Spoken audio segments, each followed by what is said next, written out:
No. Come on, where is it? Dave, it's your Idaho Central app here. Any chance you're missing a debit card? Let's get that taken care of for you. With ICCU's card control, you can turn any card off with the tap of your finger. You got it. And back on again. Out, out, out, out. The closest Idaho Central Credit Union branch is in your pocket. It's the fall kickoff sale at Lithia Ford of Boise. We're going all the way so you can score more for your trade-in and trade up to a new Ford truck or SUV today. Visit Lithia Ford of Boise, where Ford begins in Idaho.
It's time for the Postgame show from Bronco Nation News. We're breaking down the game with highlights, interviews, analysis, and most importantly, you. Give your thoughts on the game in the YouTube chat or Facebook comments, and we'll include the best ones on the show.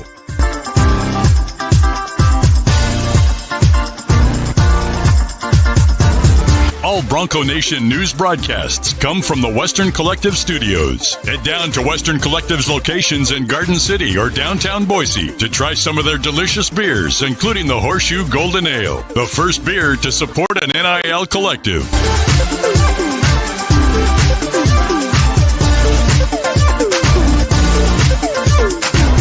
Now let's head out and join B.J. Rains for the Postgame show from Bronco Nation News. We are live. A collective sigh from all of Bronco Nation. I'm your host, Mike Sanford. I'll be joined by B.J. Rains. In 30 to 45 minutes, we'll allow him to get some post-game interviews, talk to some players, talk to Coach Danielson after a disappointing but encouraging Week 2 result at number 7, Oregon. A 37-34 loss as time expired. Game-winning field goal by the Oregon Ducks. This game felt weird. Now, I want to allow all of Bronco Nation to crawl into the comment section, whether you're watching on Facebook. If you're on YouTube, we love it. Make sure you like this. Subscribe to Bronco Nation News. But what a dang letdown that game was. It was there for the taking. Oregon tried to give the game away. Two very strange fumble plays in that second half that allowed for Boise State to do what they do, and that's to have Ashton Jeanty in this offensive line go back to work. This week, I had my questions about the ability for Ashton Jeanty in this offensive line to go for near 200 yards yet again, and exactly that happened tonight. The loss is the loss. If you were to go into this season, starting out the beginning of the year, and you would say that we were going to beat Georgia Southern, as in Boise State, I'm an alum, so I can say we. If we were going to beat Georgia Southern 56-45, everybody would have been like, I don't love that score line. But you would have been, okay, you got the win on the road, a bowl team in the Sun Belt Conference. But you would have been confused by that score line. 45 points given away to Georgia Southern wouldn't make a whole lot of sense. But you would expect a win. You would expect a Boise State win. You didn't maybe like how that win went. But then you fast forward a week later and you're at Autzen Stadium and you hear Boise State up 34-27 in the fourth quarter against number 7 Oregon. Would you take it? Losing 37-34, would you take it? And I'd venture to say, yes, you would take it. So you look at these two different games. The result probably anticipated in terms of the win and the loss by a majority of college football prognosticators. One against Georgia Southern where 45 points given up. That doesn't make a lot of sense against Georgia Southern. And then another where 34 points scored by Boise State. Ashton Jeanty, yet again, eclipses the 150-yard mark. 3 touchdowns yet again. But it was just there for the taking. And when you watch this game and we go through it, and I want to go through real quick, one of the controversial calls from this game, I was watching it closely. There is no question that on the kick return to be the game tying touchdown to make it 34-34 in the fourth quarter, that the ball was fumbled shy of the goal line. However, a very heady Oregon teammate, not the ball carrier, not the kick returner, he scooped the ball up in the end zone. And so I went back and I looked at a rule from the NCAA rule book, and here's what the rule says. Ball carrier, and they used an example here, A33 is running toward team B, so team Boise State goal line. He drops the ball just inside the 1-yard line and thinking he has scored a touchdown, circles through the end zone, runs to his team area. There is no touchdown signal by an official. The fumbled ball hits the ground just outside or just inside the goal line, rolls along the ground in the end zone, and is declared dead there when it comes to rest and no player attempts to recover it. That's assuming that no player attempts to recover it. Ruling would be touchdown. The ball belongs to the team last in possession at the dead ball spot. By definition, an awarded fumble in the opponent's end zone is a touchdown. Now, had Boise State been the team that jumped on that kick return for a touchdown, that would have been a turnover and a touchback. Boise State ball up 34-27. But Oregon made the play to be heads up, grab the football in the end zone. At the very strangest of officiating, it probably would have been ruled dead at the 1-yard line. But the rule here clearly states that in that scenario, it would be ruled a touchdown. This game, it really did come down to the dominance of the continued dominance, which is a great sign for Boise State's season in the hopes that this team can run through the Mountain West Conference slate. But the domination of this offensive line, the domination of this ground game, looking at the final stat line here, particularly in the trenches for Boise State. Boise State just flat out won the trenches. And it wasn't, in my opinion, particularly close. So Boise State finishes, we'll just go team stats, finishes the day with 221 yards rushing, 33 rush attempts, 6.7 yards per rush. Dan Lanning, happy to get out of this game against Boise State with a win. He is going to be gnawing through his knuckles with a performance like that from his defensive front. A defensive guy, a guy that understands front play, a guy that understands run fits. This Georgia Southern performance a week ago was no fluke. This Boise State offensive line, this Boise State running back crew, led by the best player in college football, Ashton Jeanty, is the real deal. Let's look at Ashton Jeanty's his score line. 25 carries, stat line, 192 yards, 7.7 yards per carry against the number 7 team in the country on the road, a team that I said on Ball Talk on Wednesday night, a team that is built to stop the run. you didn't get it done, Oregon. 3 touchdowns for Ashton Genty. Sire Gaines added 6 carries for 22 yards at 3.7 per carry. And Maddox Madsen with 2 carries for 7 yards. And college stats, they do include sacks in that.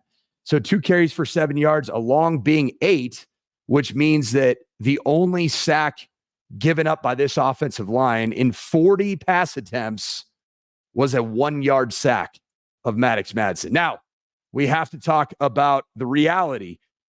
Now, the eyeball test of watching the pass game of Boise State against a very, very talented Oregon secondary, I sat there and thought Maddox Madsen played good football. He had times in the game where it seemed like he was making good throws. He gave his receivers chances to make a play. The reality of Maddox Madsen's day is he was sub 50%, 17 of 40, 41% completion, 148 yards, and yards per attempt was only 3.7, 1 touchdown, but no interceptions. I believe that Maddox Madsen, this offense, and we'll get to the defense here in a second, gave this Boise State team a chance to do what Vegas thought was unthinkable. Oregon goes into this game as a 19-point favorite, a 19-point home favorite, in one of the most hostile environments, riding a 33-game non-conference home winning streak. And Boise State goes in and takes them to the woodshed, to the very, very final whistle of the game, the last snap of the game-winning field goal with time expiring. Would you take it?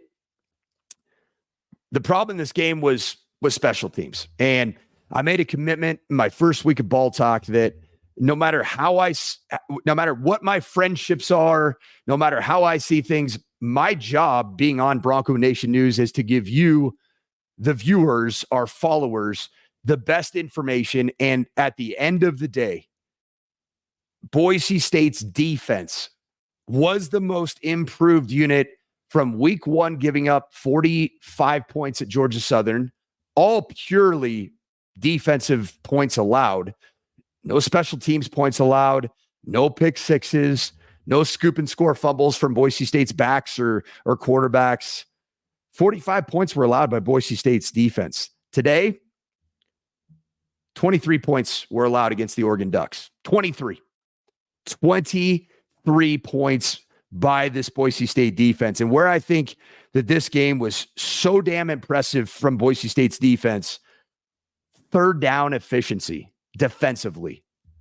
They got off the field on 8 of 12 third down opportunities. Oregon converting only 4 of 12 at 25%. That is absolutely elite defense. Oregon rushed the football behind an offensive line that only NIL, big NIL money could buy, behind running backs that take the football with incredible athleticism. Jordan James, Whittington, they had 109 rushing yards, and majority of it came in that final drive to put the game away. You know, Dylan Gabriel had a really interesting game. The eyeball test of Dylan Gabriel would be such that he didn't play great, but he was efficient. I don't think Oregon took a whole bunch of shots down the field. And when there were players open, those were just a few of Boise State's or of Oregon's missed opportunities. Dylan Gabriel's missed opportunities where he missed on some downfield shots. Dylan Gabriel was 18 of 21, 243 yards passing, and his 3 incompletions, 2 of which I know for sure were touchdown type misses, overthrows in that fourth quarter. He averaged 11.6 yards per attempt, 2 touchdowns, no interception. Now, Boise State ends up coming away in this game. Neither team threw any interceptions. Oregon turned the football over twice. 2 fumbles, 1 caused by a humongous hit by Zion Washington to jar the ball loose, and then another with a Dylan Gabriel backfield, kind of a snafu in the backfield.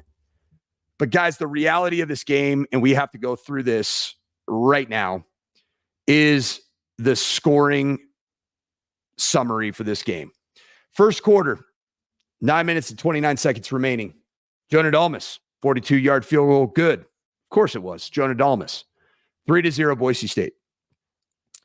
Oregon, 4 minutes and 36 seconds left in the first quarter. Dylan Gabriel run for a 1-yard touchdown. Oregon up 7-3. Second quarter, Ashton Jeanty run for a 3-yard touchdown. Back and forth. It's a theme that we're going to see throughout the course of this game. Boise State 10, Oregon 7. Dylan Gabriel pass complete to Evan Stewart. Downfield throw for a touchdown. 14-10 Oregon. 4:51 left in the second quarter. Maddox Madsen pass complete to Cam Camper for a 17-yard touchdown. 17-14 Boise State. 2 seconds left in the second quarter, winning the middle 8, those 4 minutes before the expiration of the half, and then the 4 minutes starting the second half. Jonah Dalmas, 20-yard field goal, good. Boise State up 20-14. Third quarter, touchdown Oregon. 9 minutes and 9 seconds left to tie the football game up after a missed PAT. Dylan Gabriel pass to Holden for 59 yards for a touchdown. That particular play, a cover 0 blitz. Dylan Gabriel gets to a good check, throws a great slant, and Holden was fast, to say the least. 20-20. Third quarter again. Oregon won the third quarter, 14-0 in that particular quarter. Ferguson Reynolds punt for 47 yards. T. Johnson returns it 85 yards for a touchdown. First special team snafu. Oregon up 27-20. Boise State, though, comes right back behind Ashton Jeanty. 70 yards for a touchdown. That particular touchdown run, I didn't think that Ashton Jeanty in the open field, 70 yards against Oregon's speed, would be able to not only finish in the end zone, pull away from the secondary of Oregon. He did.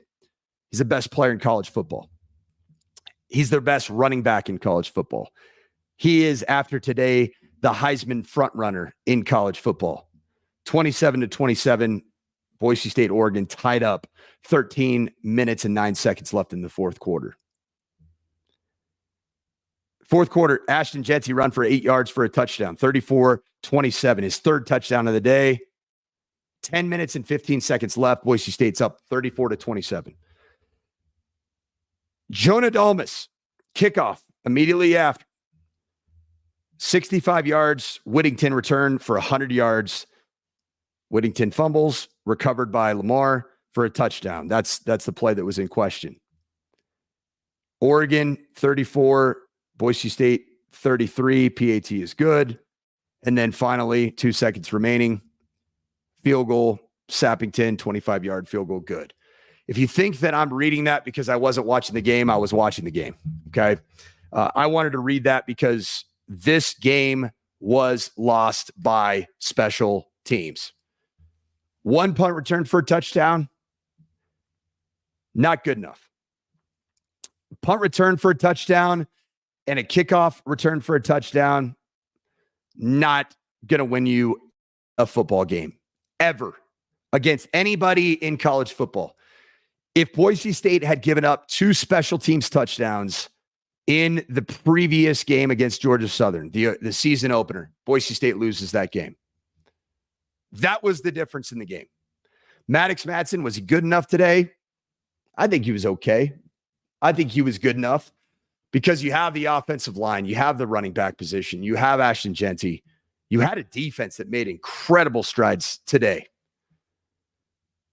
An opportunity to make history. What today would have been, in my opinion, the second best win in Boise State history, only behind the Oklahoma Fiesta Bowl victory. National spotlight, top 10 victory on the road. Heisman Trophy candidate Ashton Jeanty going for just shy of 200 yards and winning this football game. The reality of today and what happened today was Boise State didn't cover his punt and didn't cover a kick. Why?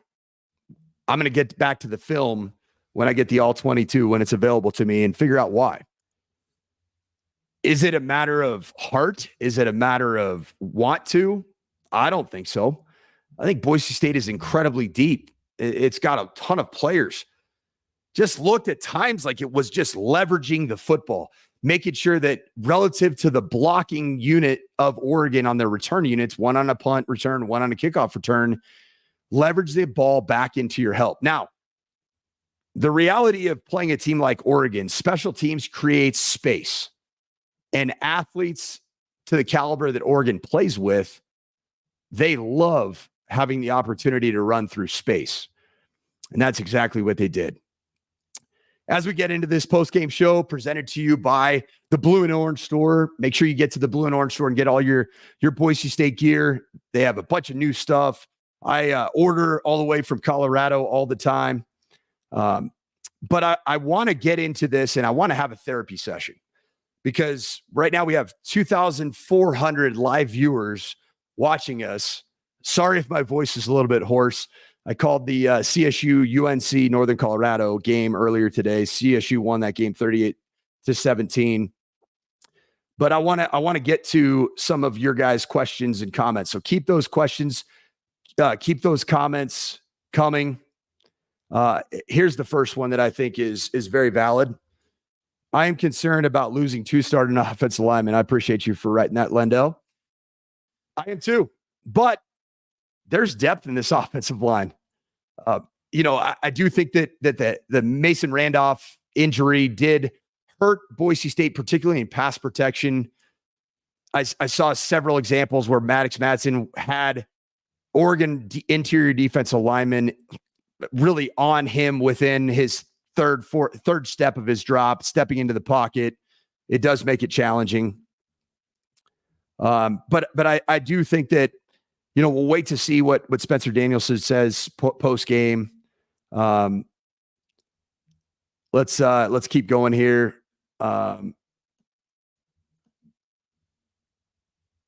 We have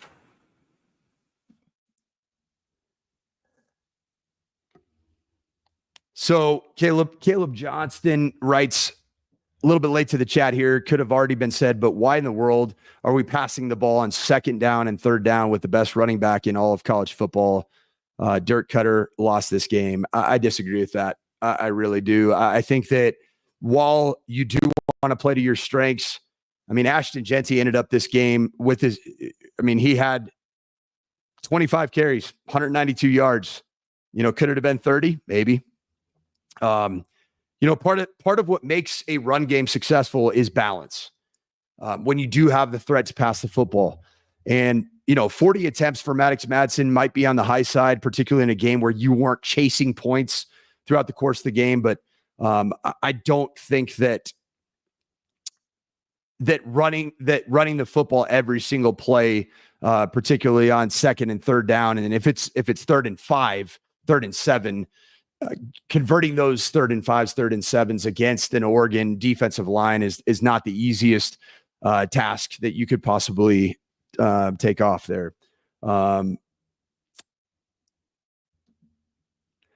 Great point here, Kurt Blake.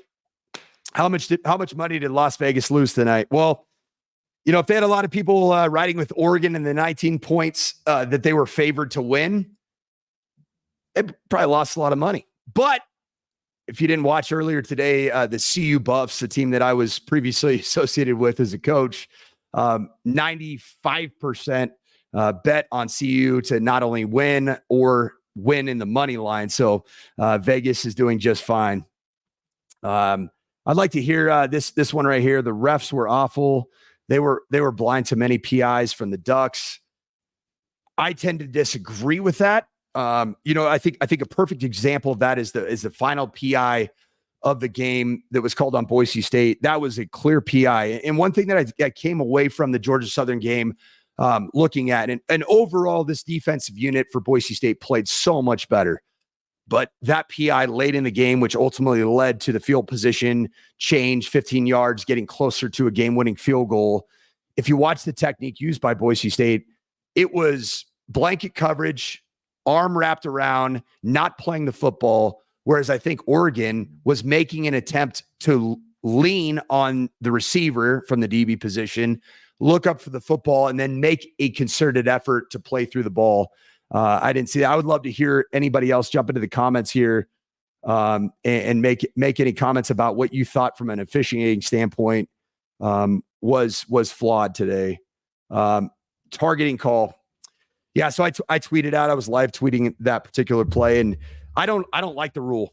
I don't necessarily agree with the rule. I think the quarterback slide component of the targeting rule is so hard for a defender. So like Alexander Tubner finds himself in a position where he's already committed physically, to sweep tackle, which means that you're diving at the feet of a runner, a ball carrier, and that happened to be Dylan Gabriel. Now, when quarterbacks do slide feet first, it immediately drops their helmet down. Tubner's in a lose-lose position, but the spirit of the law is that if you lead with the crown of your helmet and hit the area above the shoulders, so basically neck to the top of the helmet, it's targeting. So, having seen this, having dealt with this in my own coaching career, particularly starting in 2017, 18, where this rule was really strictly enforced, the amount of really impactful defensive players that I've lost in games is nauseating because of Alexander Tubner had no malice, no ill will, no intent to target, but indeed the letter of the law is such that is targeting. It's just what it's going to be. Do I like it? Hell no. Do I agree with it? I don't. I think that there's a little bit of cowardice in the slide at the very last second, dropping down and then kind of playing it off like an NBA basketball player, like you're trying to draw a foul. That's exactly what Dylan Gabriel did. I think the spirit of what Alexander Tubner did was not to have any form of targeting. And if anybody thinks that is wrong, you're gonna keep yelling at your TV screen until you're blue in the face. And if you flip that script and Maddox Madsen takes off and slides, and then a player from Oregon does the same thing, you're gonna look at it and say that's targeting. Now, do you agree with the fact that it's targeting, even if your own team benefits from it? Probably in your heart of hearts, you probably don't, but it is targeting, and that's the rule. It's unfortunate because I think Alexander Tubner is such a critical component to this defense. His tenacity, his will to be around the football. Now, on the flip side of that, Zion Washington was fantastic. This is a player that I have really come to love. And the green dot helmet with the coach to player communication went on to Zion Washington. And I thought he acquitted himself incredibly well. So while I do think that was a turning point play, the Tubner targeting ejection, I thought it was more of a turning point play because of the 15 yards that were gained by Oregon to essentially move the sticks and get within inside around midfield to the 50 yard line. Any other questions? Please jump right here into the to the comment section here. I'd love to continue to have a lot of Boise State fans here. Not targeting that changed the momentum of the game. I entirely agree. Here at UC, I disagree, coach. He speared him. Can't happen. League wants to protect quarterbacks. Easiest call of the night for the refs. I don't think it was Sky. So Sky's trying to say that it was intentional by Tubner. I don't think it was. I think Tubner had completely committed at the point. You got to realize, guys, when we're watching these plays in slow motion replay, it's easy to sit there and say, why would Tubner have left his feet? Well, Tubner left his feet when he thought Dylan Gabriel was trying to cut back and he was trying to sweep tackle and take his legs out from underneath him. Good point here. Let's see this. No, it was not targeting. We can agree to disagree. I hate the call, but it's the letter of the law.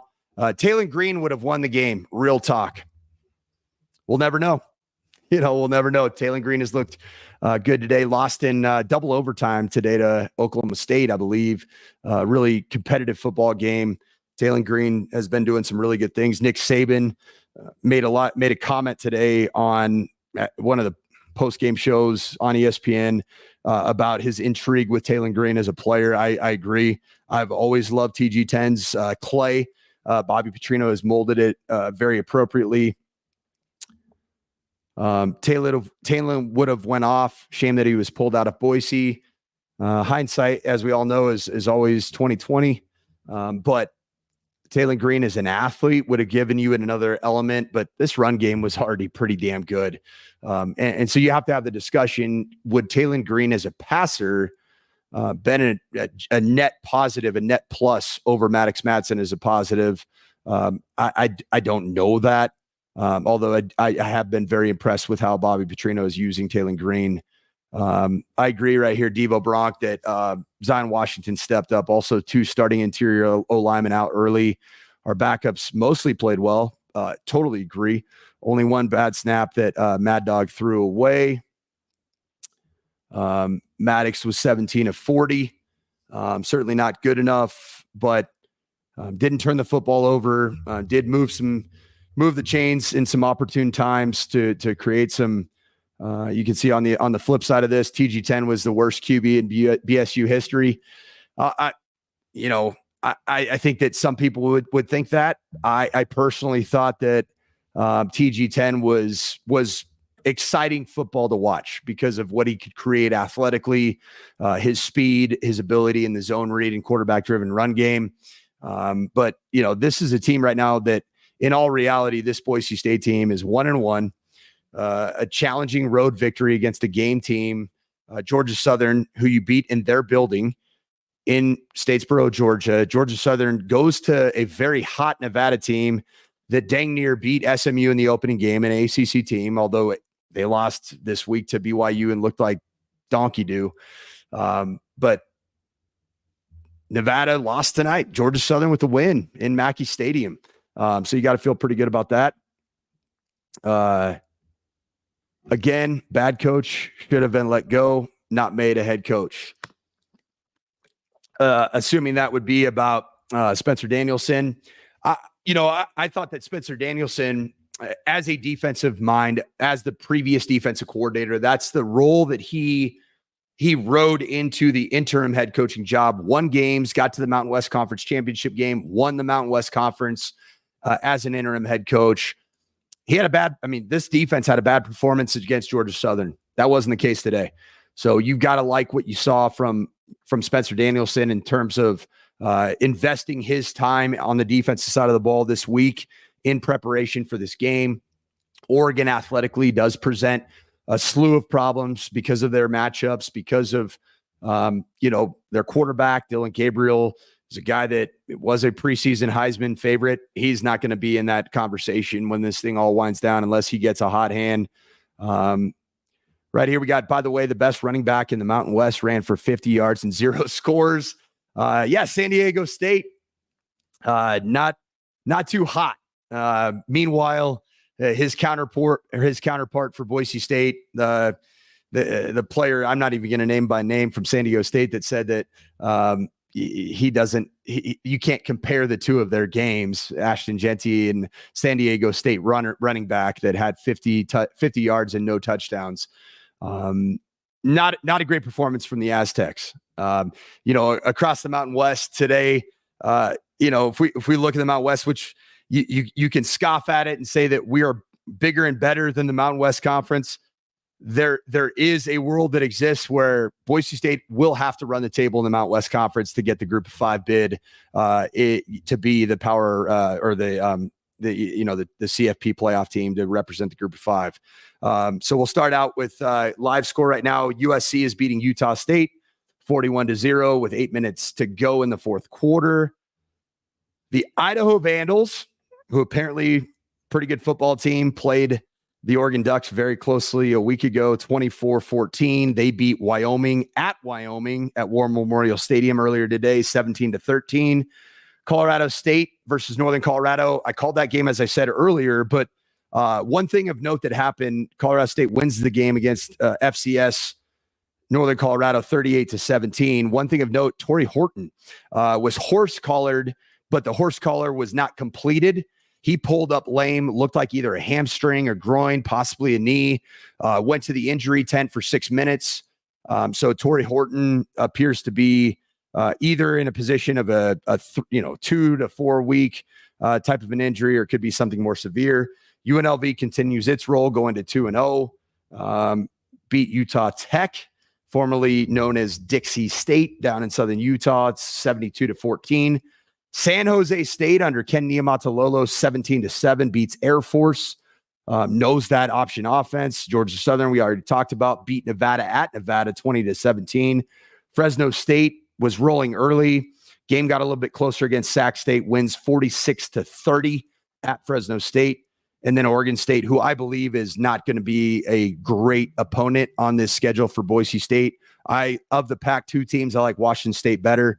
But Oregon State beats San Diego State 21-0 at San Diego State. San Diego State looks like they are in full rebuilding mode. So when you look at this Mountain West Conference, it's going to be very important for Boise State to run the table. Teams like New Mexico, teams like Nevada, maybe preseason didn't look like enticing games or challenging games.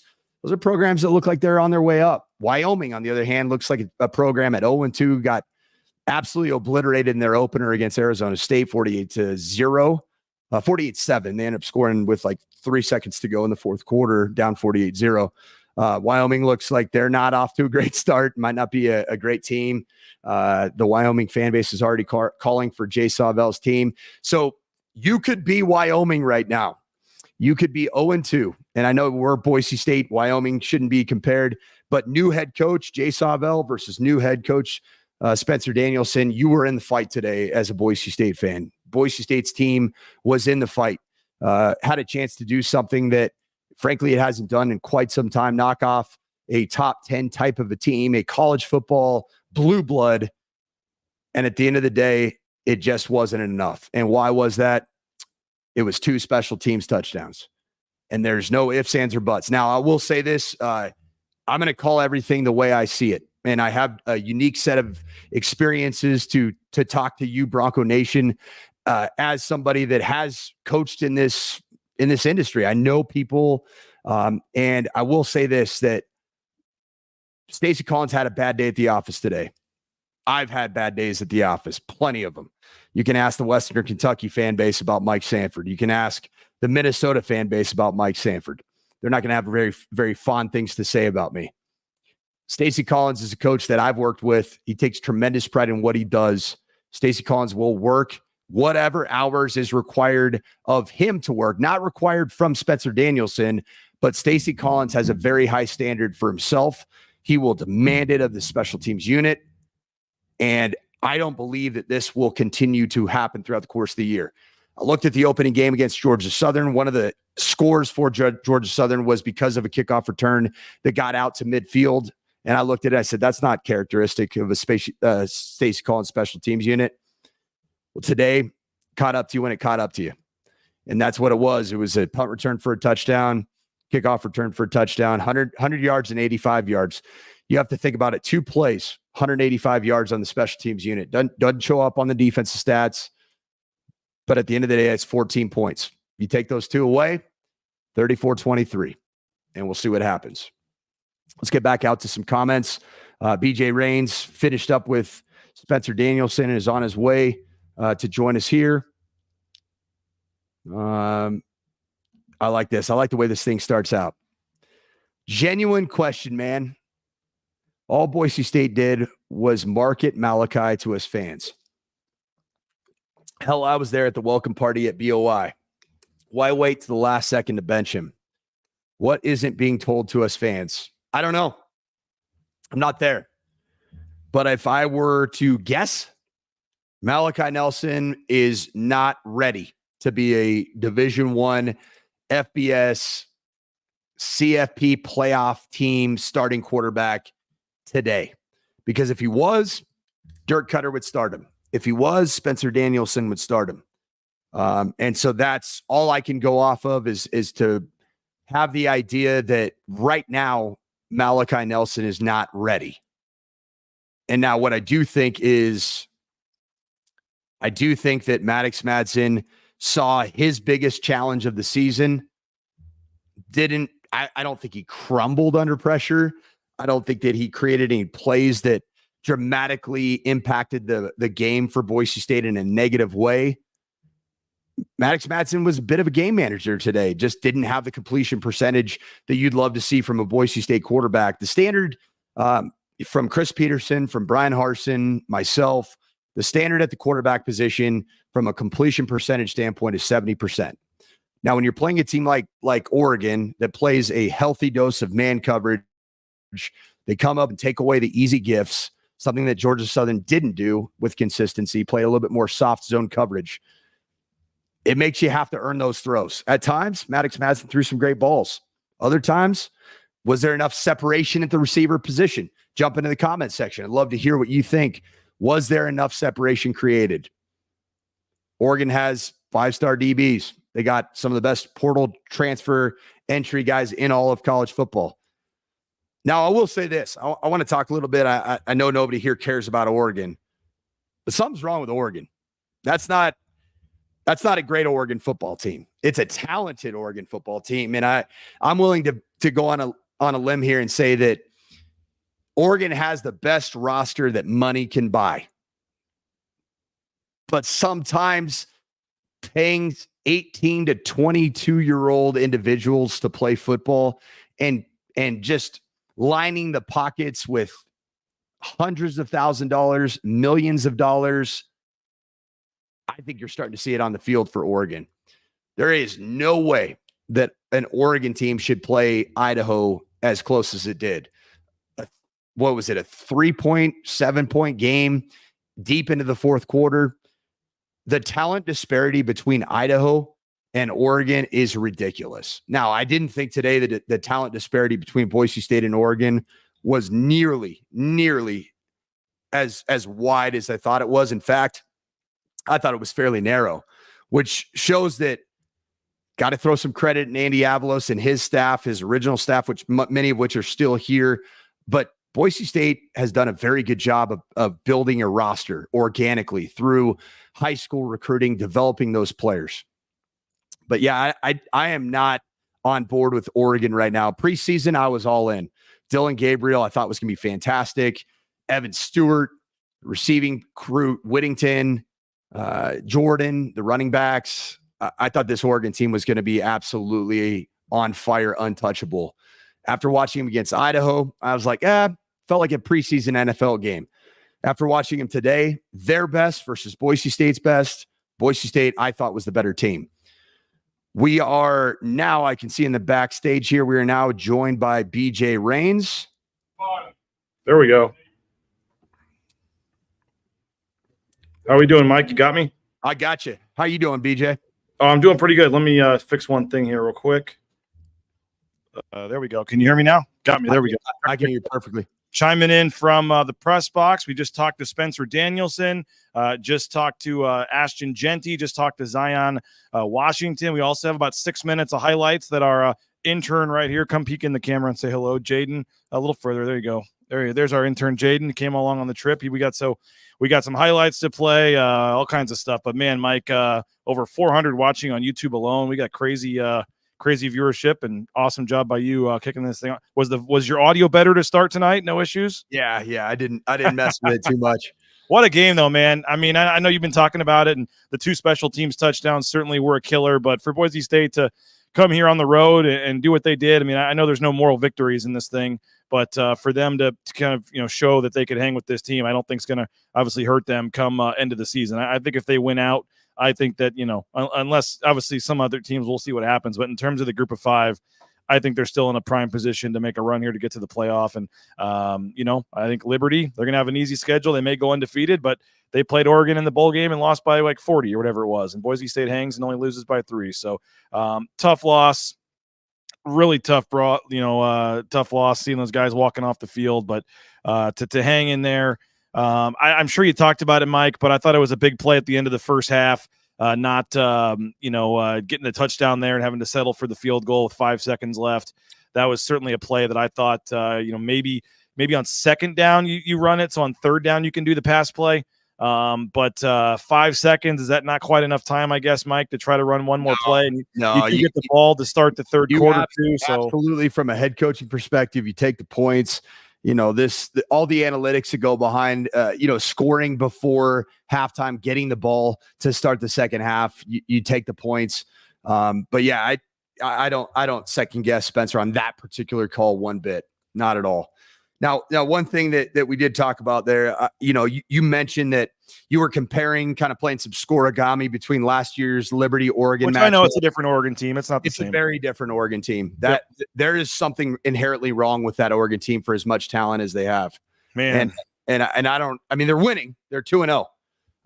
But I kind of gave them the benefit of the doubt, and I thought, Dan Lanning kind of, played a preseason style, NFL preseason style of football against Idaho.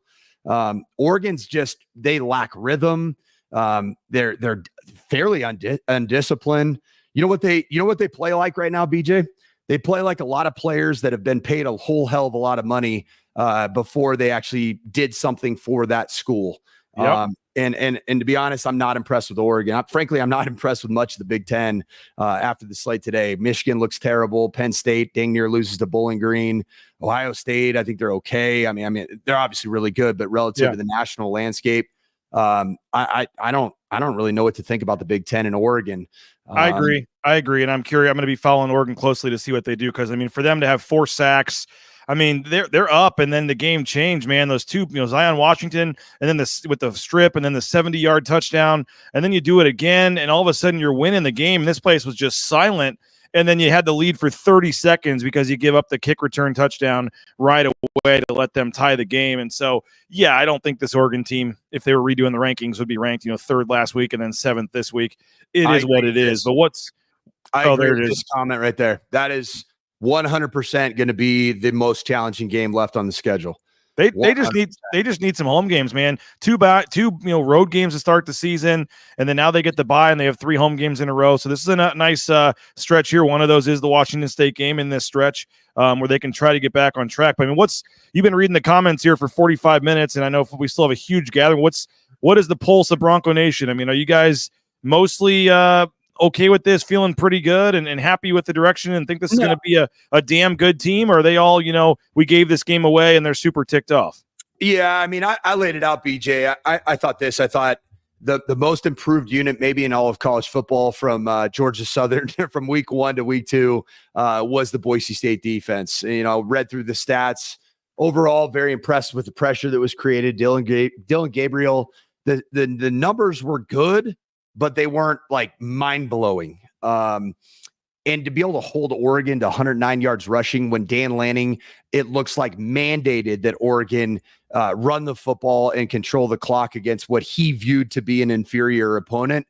Mm-hmm. Boise State held their own. And up until that last drive that sealed the game, Oregon was kind of hovering around the 70 to 80 yard mark of rushing, finished the game with 109 yards rushing. I was so impressed with some of the improvements that were made on the defensive side of the ball by Boise State. And that's what's so tough to take, because Spencer Danielson, he apologized to Bronco Nation. He said, that's a game we got to win.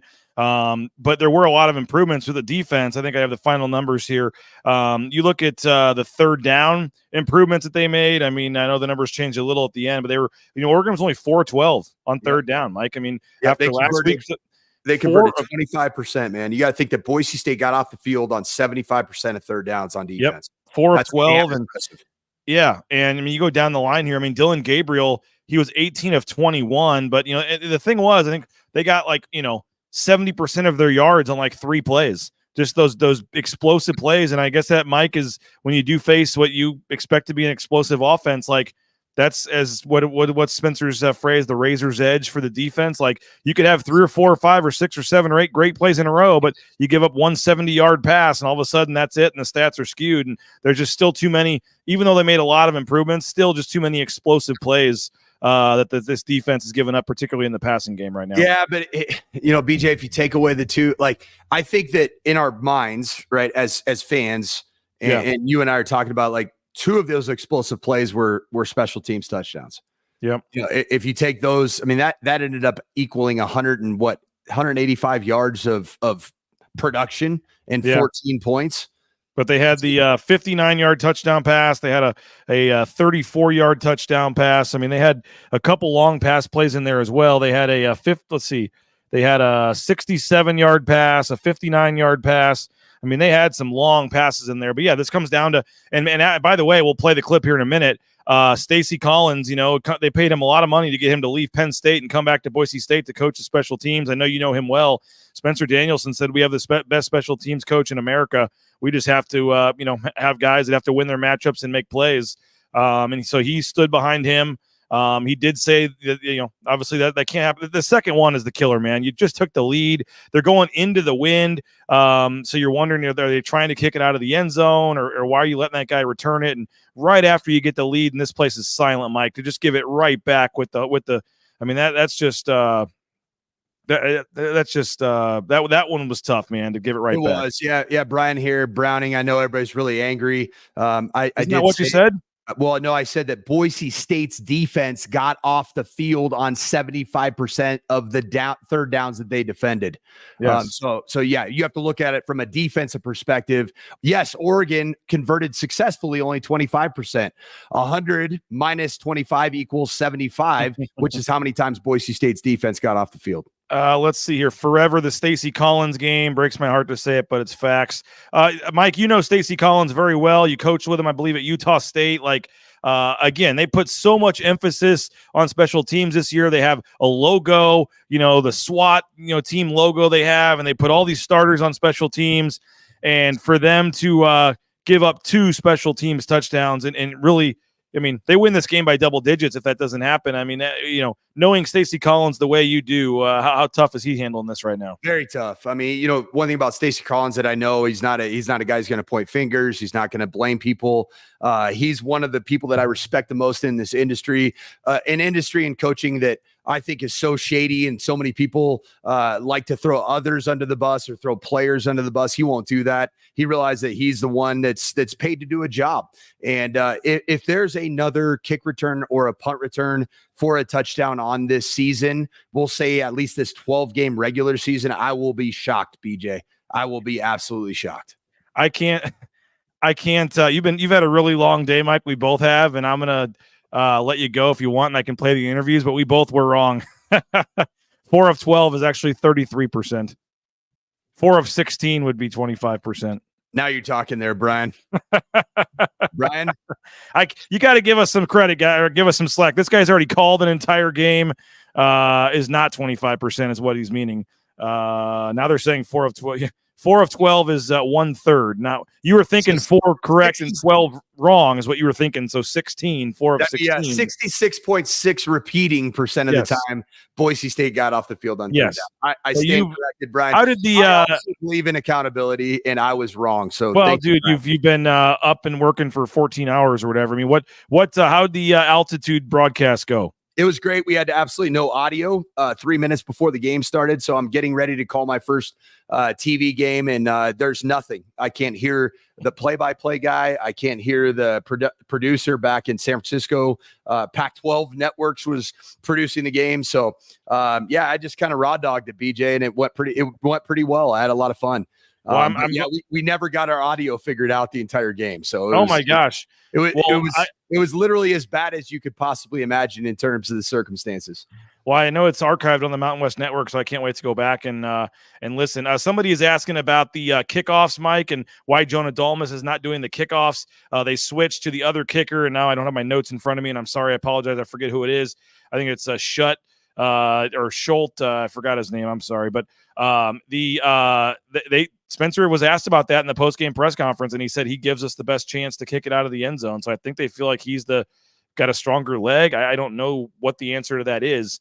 But yeah, Jonah Dalmas is not doing the kickoffs, and that did, that's obviously notable on the 100-yard return there for the kick return touchdown. But yeah, if you go back to last year, BJ, I mean, I think a fairly high percentage. I don't have the numbers in front of me, and I didn't study the Jonah Dalmas 2023 touchback numbers. I apologize, but just to the naked eye, it looks like Jonah Dalmas was putting a lot of balls through the back of the end zone last season. So yeah. so candid trader right there agreeing with you. Yeah, I don't know. And then JFR, the punt it's a punt. It's there's really nothing up about that one. You just got to cover the kick, and you got to leverage the ball, and you got to know where your help is and leverage the ball back to your help. Now the speed of those two returners, Holden and Whittington, are next level type speed. Okay, I want to ask you about the quarterback. I'm sure you talked about this already, but Maddox Madsen, again, 17 of 40 tonight for only 148 yards.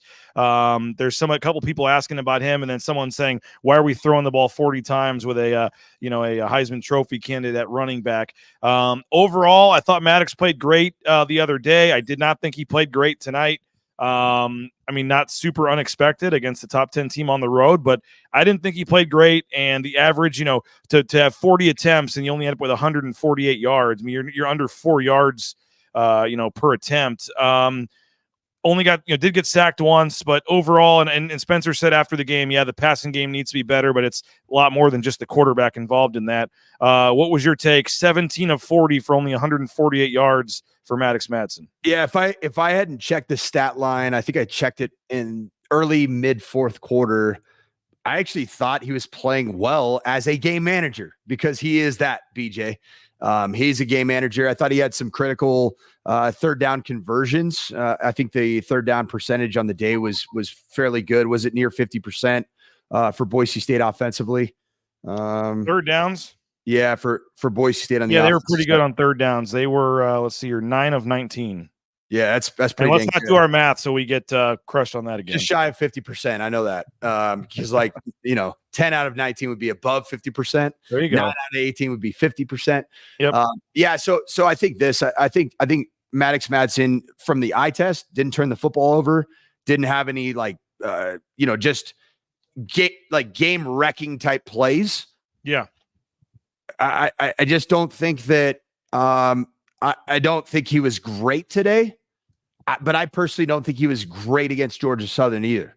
I think he was good. He was good against Georgia Southern. Not that he was average today. Average. Against a team that was playing a ton of man coverage, was forcing Boise State to create separation at the receiver position. Was there a lot of separation consistently? No. Should there be? Oregon spends a lot of money on their corners and their safeties and their nickels. Yeah. I don't know. I just think that it was what it was. It wasn't great. And it certainly wasn't terrible. So, obviously a lot of people in the chat here are saying time for number 7. Is it still Maddox Madsen's team? Do you at some point in the Portland State game see what Malachi Nelson has if you're up big, or what do you think of the quarterback position you're going for? I don't think Maddox Madsen was bad enough in these first 2 games to, in my opinion, lose the job if you gave it to him before those first 2 games. But any kind of QB battle or controversy here moving forward? I think BJ and I had answered a couple questions about Maddox, like why Malachi Nelson's not playing.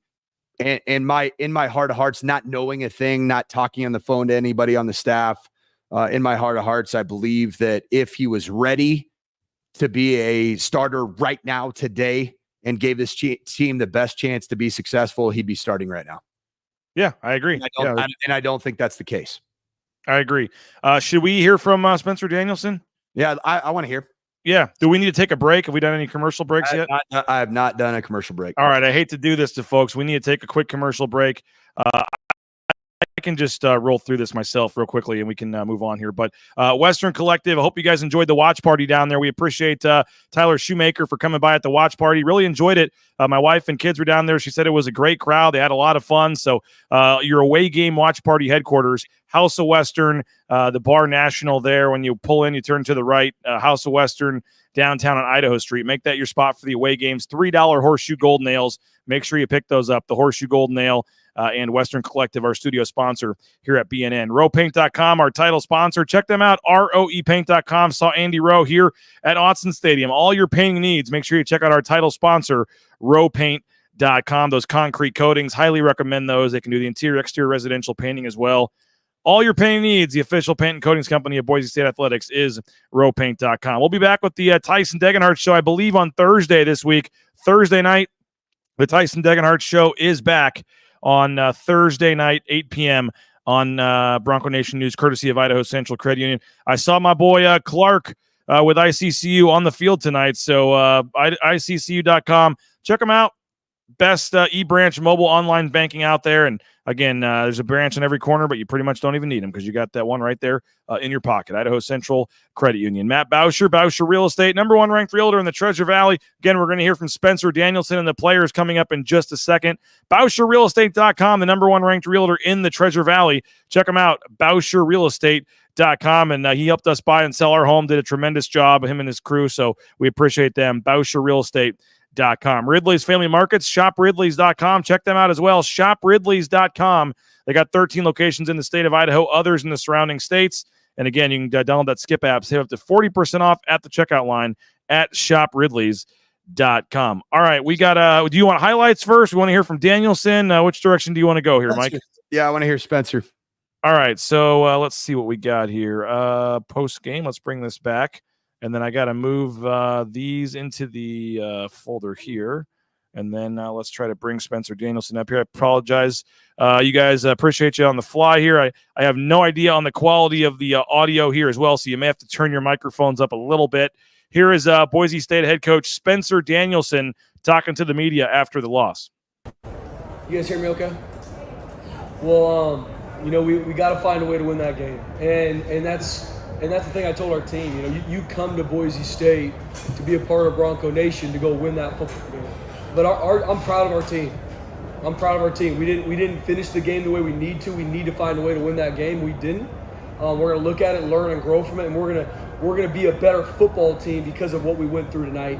But I am proud of how our team battled. I mean, they don't run from hard work. From January to now, this team doesn't run from it. A lot of times in life, people look for the short line or the easy way. That's not these players. That's not our team.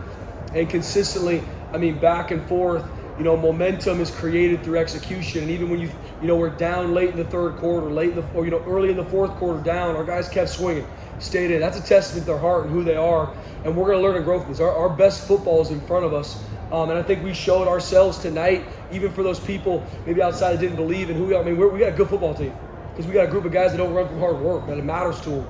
They're going to do the little things. Now we got to fine-tune it. We gave up too many explosive plays. You can't give up 2 special teams touchdowns and find a way to win a game. But it's things we can fix, and we have to. But I'm proud of our guys. And obviously disappointed in the loss once again. You come to Boise State to win those games. That's why you come here. That's why you come here as a coach, to find a way to win those games. We didn't get it done. We will learn and grow from it. But I'm proud of how our guys kept swinging to the end. Special teams touchdowns, in particular the second one, right after you were taking the lead, for them to take the kickoff back. Yep. How backbreaking is that on the road? Yeah, BJ, it's a great question. Football is a game of momentum. Any big-time explosive plays on special teams or takeaways all create momentum. And it's tough. Once again, all things that we got to look at and fix.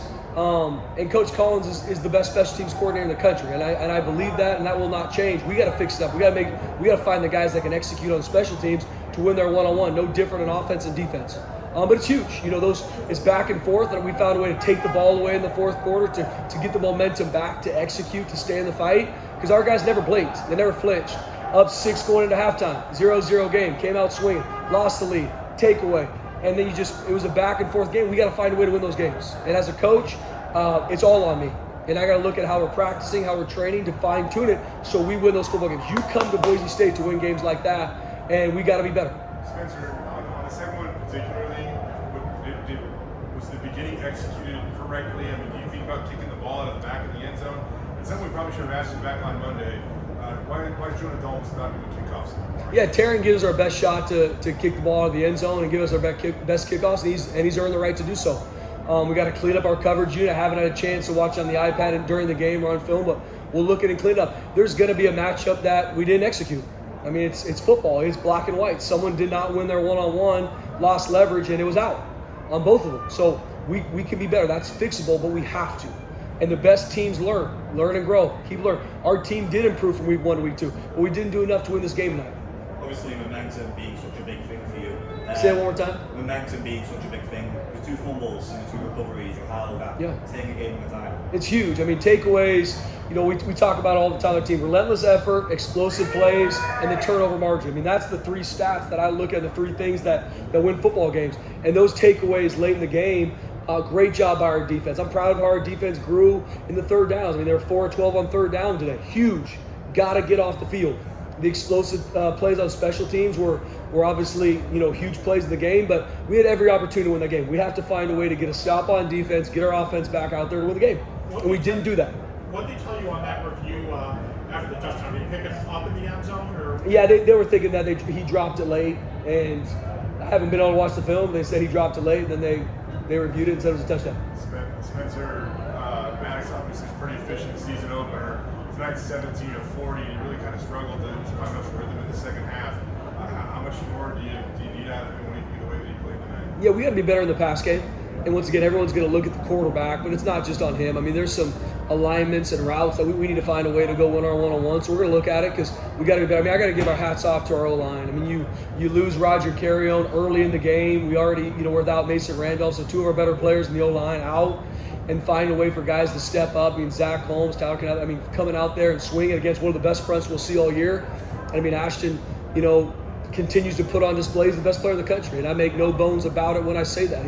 Everything he gets, he earned, and he deserves. But I got to give hats off to our tight ends, to our offensive line, because they came together. We got to grow in our pass game, and we'll look at it. I know Coach Cutter, called a great game. We got to execute when numbers are called. At the end of the first half there, just how badly would you like to have the touchdown instead of having to settle? And it's 5 seconds. You're thinking about another play. Oh yeah, I'm always thinking of going and scoring touchdowns, but I wanted to take points. I mean, there's always parameters for me, and there's, we talked about last week analytics to win and take, but I wanted to take points. I wanted to all about win the middle eight. We also got the ball to start the third quarter, so let's get points. Let's make it a touchdown game, and let's go get the ball in the third quarter. But definitely thought about it. For Ashton, just again, I know you just mentioned him or whatever, but you get that turnover, he rises to the occasion by housing at these 70 yards. I just never cease to amaze you and see what you think of his effort. And by the way, Oregon does not give up 200 yards rushing very often at all. I mean, they're one of the best rush defense in the entire country for a reason. I mean, they're very well coached. Once again, hats off to Oregon. They won the game. I'm proud of how our team battled. I mean, you can see who Ashton is, no matter the spotlight, no matter the game. I mean, he's going to execute who he is. For now, for 3 months from now, whatever, what's this game and the result coming down to the last second say? What kind of message or statement, I guess, even though you lost, did you guys say about the fact that you were toe-to-toe with the top 10 team on the world? I mean, we got a really good football team. And maybe people outside our walls didn't know that. Like, I believe in our team because of how they work. It's not because of a talented player or a talented group. It's because I've seen our team work. They don't run from it. And I'm proud of them for that. And that showed up tonight. We didn't do enough to win the game, and so we got to find a way to win that game. But we got a good team, and we're going to learn and grow this. We will be better from September 7th because of how we learn. But you can see our team will battle. And anybody that lines up against us, be ready for a Boise State team to keep swinging, and we'll be better even down the stretch. And I believe that. And at the end of the day, I'm proud of how our team came out and swung to the very end. We gotta fine tune the details to make sure we win that football game. How close do you feel like you are on defense? About half of Oregon's yards came on 3 pass plays. Outside of that, though, you sacked Oregon tonight almost as many times as they were sacked all last year. So how close do you feel like you are on defense? We're right there. You said grow week 1 to week 2. How much did you grow? They did. I mean, they took a big step. I mean, we put a huge emphasis on third downs, and holding Oregon to 4 or 12 is a big deal. And there's even more out there for us. Obviously, the explosive plays is still an issue, so we got to continue to clean them up. The explosive plays on special teams, explosive plays on defense, we got to find a way to eliminate to continue to grow to be the defense we want to. But I'm proud of our defensive staff. They stepped up. We got to find a way to get off the field there at the end of the game. Our defense is built to get off the field at the end of the game, to give our offense a chance to go win that game in 2 minutes. And we didn't do it. We got to look at it, grow from it, and find from all facets how we can get off the field. But once again, I'm proud of how our guys battled. And I keep coming back to that because it's such a fine line. I think sometimes in football there's no ceremonial losses, right? It's you win or lose the game. And hats off to Oregon. They beat us tonight. But I do believe it shows that we got a good team. And we got a team that will battle and fight. And that doesn't matter. Put the ball down. Doesn't matter what stadium. Doesn't matter if it's at home, on the road. Put the ball down, and I'll take my boys against anybody in the country. That's our team. And I'm proud of it. I believe that God's brought us all here for such a time as this, like it says in the Bible. I believe that. And our team's telling me that when we're out there. Like, our team's talking about belief. Like, our team believes that they can win any game they go into because of what they worked. They put the work in. And I think they have that confidence. Frustrated about the loss, as they should be, But I think they know now it doesn't matter who we play. Put the ball down, and you're going to get Boise State's best every single time. To have your first 2 games on the road and long travel and just tough games, like just to reset now with the bye and to have 3 home games in a row now. How nice to have some home games. It's going to be huge, man. We can't wait to get in front of Bronco Nation. I mean, thank you to all the Bronco Nation fans that came all the way out to Autzen to see us play. I mean, that's Boise State. And once again, we got to find a win that game. And I apologize to Bronco Nation. We didn't get it done tonight. But I promise you we're going to learn and grow from it. And I promise Bronco Nation, this is a team you can be proud of that's never going to quit. And we're going to trust each other and keep growing. But can't wait to get back on the blue. Can't wait to play Portland State in 2 weeks. We got a bye week that we got to win the bye week too. I mean, we got to look at these first 2 games, okay, schematically, fundamentally, technically, in all 3 phases. How can we learn and grow from these first 2 games and be better down the stretch? Because we got a great group of opponents throughout. There's not one game coming on our schedule that it's like, okay, we can take our foot off the gas. You don't have that opportunity. The best teams continue to learn and grow and find a way to win every single game they play, and that's this team. With regards to the explosive plays, what needs to be fixed in the secondary, do you think? Yeah, I mean, we're going to look at it. I mean, usually explosive plays come down to a lack of eye control, a lack of communication, or a lack of execution. We've got to look at the film and go from there and find out, once again, especially on defense and special teams, it's all about 11 guys playing together. If one guy's maybe off, it's going to be an explosive play, and that showed up. They were less tonight, but it's still not enough to win a game against a top 10 opponent. And once again, we got to find a way to win that game. And our players are frustrated because they know what type of team we have. And we're going to keep getting better. We're going to keep learning and growing because our team's not afraid of hard work. But I'm proud of our team. And I got to give God all the glory for our team and who they are and who they're growing to be. And we will grow from this. I just want to ask you specifically about Zach. I don't think a lot of people realize the size of the shoes that he's having to fill with Mason now. There was like one bad snap, and it seemed pretty good outside of that. What do you think of the way that he performed? And is there a plan, I guess, going forward there that you guys know about? Yeah, I mean, Zach did a great job. We went into the game, putting all our chips on the table with Zach. He did a great job, especially one of the best fronts we'll see all year. Obviously, there's going to be stuff on film to clean up. Talk about a guy that didn't blink. I mean, he went out there and continued to execute, stayed in it, and we put a lot. I mean, Mason's one of the best players on our team. Roger's one of the best players on our entire team. Losing both of those hurts, but you can see good teams have guys that step up. They stepped up, and Zach and Tyler, they stepped up. They stepped up and kept getting better, and we're able to move the ball from a run defense or a run offense standpoint a lot tonight. Now we got to make sure we clean up the pass game. All right, thank you. Well, there he is, Spencer Danielson, talking after the game, and I mean, Mike, that was a key. I'm sure you talked about it, but you're already without your starting center going into the game, and then like the second or third play, very early on, you lose your starting right guard. I mean, to go in this game without 2 starters, and what I thought the O-line still did a pretty decent job overall. Maddox Hudson only sacked once, and he was hurried a couple times. It was a 1-yard sack, BJ. Yep, and he was pressured a couple of times. He was a little bit. There was some pressure, and the holes weren't quite as big for Ashton Genty and these running backs as it was last week. But overall, in this situation on the road, I thought with 2 starters out, the O-line did really well. And it's funny, every other comment on here, Mike, you're looking at them. Some are feeling great. Some are saying the season's over. I got some guy in here saying they're going to be 8-4 at best now. You got all kinds of folks in here with different opinions and thoughts, but overall, I guess just what's your takeaway from this game? And we're going to hear from Ashton Genty, we're going to hear from Zion Washington. I've got some highlights, but it's been a long day for you, so I want to get your final thoughts, and then I'll take over from here, man. After this one. Yeah, BJ, my final thoughts on this game, first and foremost, is that this was a wasted opportunity. I don't know if it was wasted. It was an opportunity to have a statement victory for this program that frankly hasn't had very many statement victories against blue bloods in college football, and it was there for the taking. Oregon did their part to give Boise State a chance to win this football game to the tune of 2 fumbles, a Dylan Gabriel exchange issue, just basically just fumbling the ball away in Boise State, having the ball in Oregon territory with a chance to go ahead, which they did. But yeah, just the special team snafus, not covering. One thing I didn't love from Spencer's post-game press conference, I love the fact that he stood up for Stacy Collins and said we have the best special teams coordinator in the country. Bronco Nation here on the comments disagree with that wholeheartedly. But if you're a head coach and you're a leader, you want to believe in the people that you hire. But what I didn't like is the fact that he said, we'll find the people that will go cover it.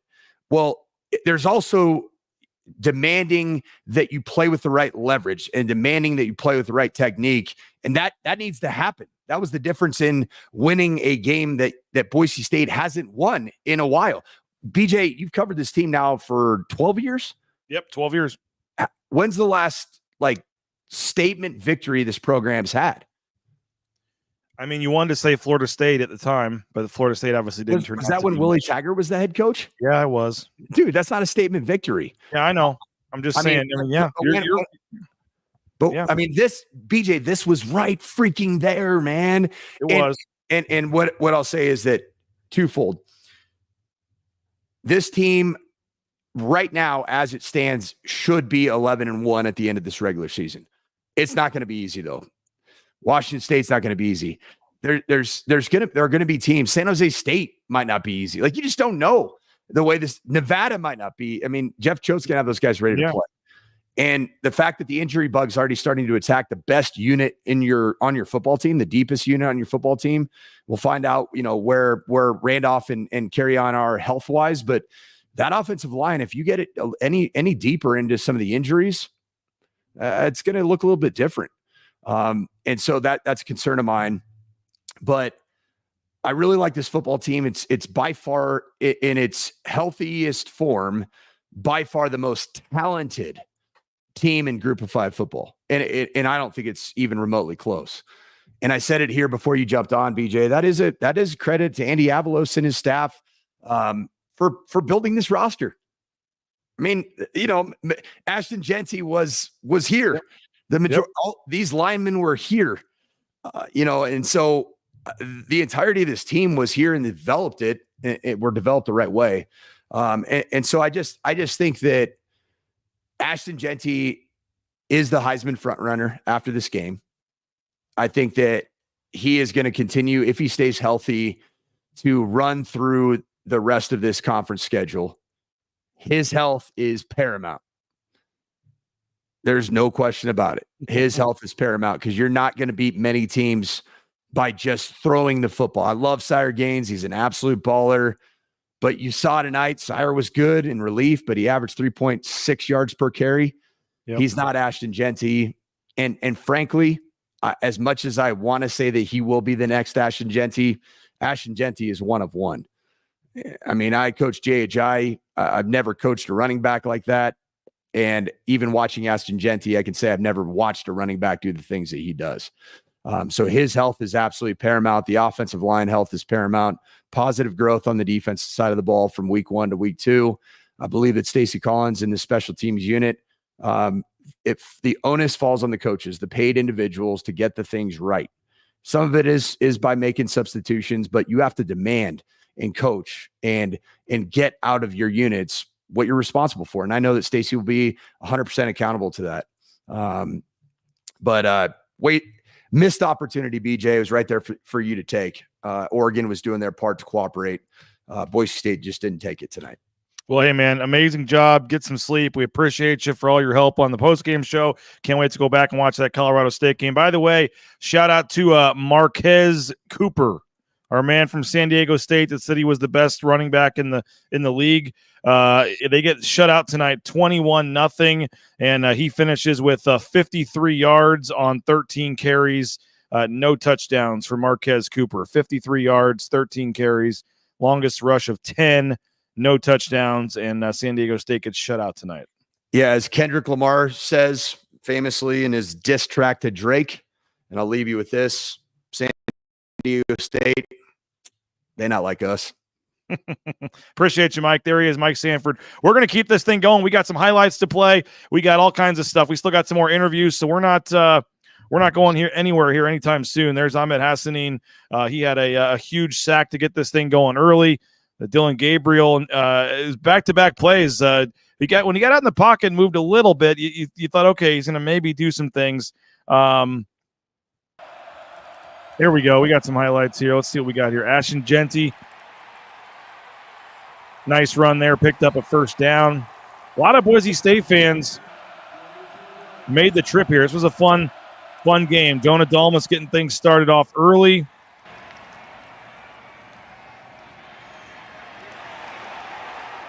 Gabriel going deep.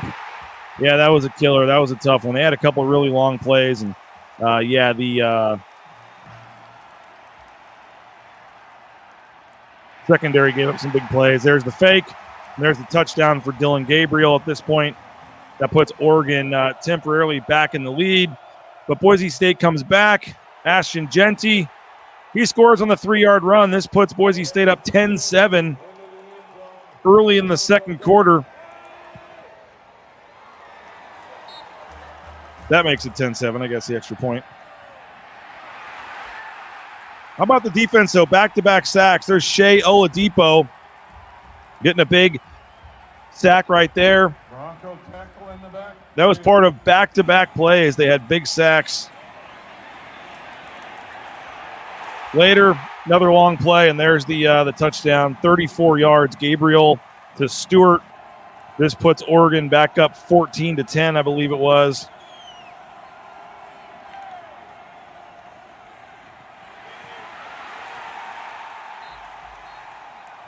Another nice sack there from Andrew Simpson. Boise State's defense, again, deserves some credit. They again, some of the long passing plays, I know you guys are pointing out, individual guys that struggled a little bit. And, yeah, they weren't perfect. They're still giving up too many big plays. But overall, I thought Boise State's defense really did make some improvements. And how about this throw? Maddox Madsen to Cam Camper, 17-yard touchdown pass. 4:51 to go in the second quarter. Boise State retakes the lead. You're going, okay. And then Boise State takes the field goal right before half. I would have liked to have seen them maybe go for it there. I don't know what your guys' thoughts were on that, but 5 seconds left. Maybe on second down you run it so then you can pass it on third. I don't know, but I thought that with 5 seconds left there. By the way, that should have been a 3-yard loss on this play, and Ashton Genty took it for 31 yards, I believe. This was his first kind of big run to break out. Nice pass over the middle there to Matt Lauder, moves the sticks. McCoy was hitting tonight. Yeah, he had a big play there. This gets you down to about the 3-yard line. I guess this is right before the half, I believe, where they had a chance. They decided to go for the field goal here. I would have liked to have seen them go for the touchdown. I know if you don't get it there, it's a momentum changer for Oregon. But I still think with 5 seconds, you could have run a play and then got the ball back. And then this was a killer 59-yard pass from Gabriel to Holden. This was 9 minutes to go in the third quarter, tied the game at 20-20. And here's the punt return, 85 yards. That just can't happen. A couple of missed tackles. And then once Mr. Johnson gets out in the open field, you ain't catching him. To the house, 85 yards. 3:57 to go in the third quarter. This puts Oregon in front. And there's the recovery. You're thinking, okay, Oregon's going to score, go up by 2 scores and put the game away right here. But nope, Zion Washington forces the fumble. Boise State picks it up. And the very next play, Ashton Genty gone. 70 yards for the score. And again, shout out Jaden Finch with Bronco Nation News doing a great job getting the footage here on the field in Eugene. 70-yard touchdown for Genty. Boise State takes the lead, or this tied the game, 27-27. You're like, wow, what a turn of events. And then the bad snap there, Dylan Gabriel gets it, trying to make something out of nothing. He fumbles. Boise State gets the ball back. And all of a sudden, you're like, what is going on here? Boise State, early to midway through the fourth quarter, all of a sudden has a chance to take the lead. They're in the corner down there where Boise State's fans were. They're firing up the crowd. Look at Andrew Simpson. He's fired up. This place was silent.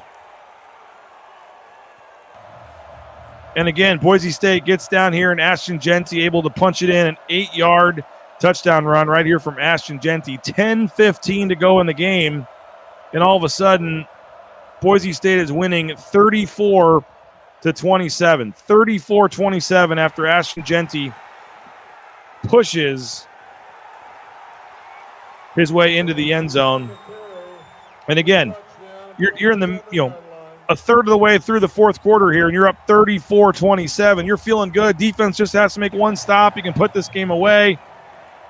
But no, they had the kick return on the next play, and then they're able to move the ball down the field, get into field goal range, and Oregon wins it at the buzzer on the short chip shot, 25-yard field goal. Oregon celebrates the win. Tough one for Boise State, but again, a lot to be, I know there's no moral victories, but a lot to be proud about if you're a Boise State fan or player. And certainly, a game that you would have liked to have won, a game that, frankly, you probably should have won. Give up 2 special teams touchdowns. I mean, for a good chunk of the game, Boise State was clearly the better team, I think, on both sides of the ball, offensively and defensively. And just to not be able to come away with a win is just a killer. But, again, all I said on the pregame show, which some of you heard, some of you didn't because of our issues with the audio and the signal, and I apologize for that. But I said on the pregame show, just don't get embarrassed. Just don't lose this game by 40 points. Don't have a game like you did in the opener against Washington last year. Just don't get embarrassed. Hang tough, and you're going to be fine. This game's not going to hurt you, and that is what happened. They certainly didn't hurt themselves. But with that said, they could have really, really helped themselves if they had found a way to win this game. I mean, they would have jumped into the top 20. They would have become one of the national stories, a chance to go undefeated, maybe get a bye, maybe even host a playoff game at Albertson Stadium. Like, there was a lot that would have come with a win tonight. So, yes, it's disappointing for Boise State. Yes, you feel like you let one slip away. Yes, you every right to be disappointed, frustrated that you couldn't get this win. But when you look at it the other way, they're still in a very prime position to make the playoff. If they go 11-1 and they're 12-1 with a conference championship, and their loss is a 3-point loss to Oregon on the road, like, they're in. Now, did they leave themselves much margin for error? No. But again, I think a lot of people realistically thought they probably weren't going to win this game, and they didn't, but they lost by 3 instead of the 18 they were supposed to. So overall, I think you got to be pretty pleased with what you saw from Boise State in this one. We got Ashton Genty. We got Zion Washington. We're still taking your comments. We're an hour and a half in. It's 1:15 in the morning back in Boise, and we still got 500 of you watching this live right now. So we really appreciate everyone that is watching this wherever you are, back in Boise or around the world. And we appreciate all of you guys for that. Let's hear from Ashton Genty. First, I do want to thank a couple more of our sponsors. TheSpaTeam.com, Snake River Pool and Spa, Patio and Game, locations in Twin Falls, Boise, Meridian, Nampa. They've been part of the Boise State home team, and they've been around since 1978. So Rain's family is loving our hot spring spa. You can as well, but if you would prefer something for the game room, they got the pool tables. They got the saunas. My wife's already looking at the sauna. So they got all that good stuff.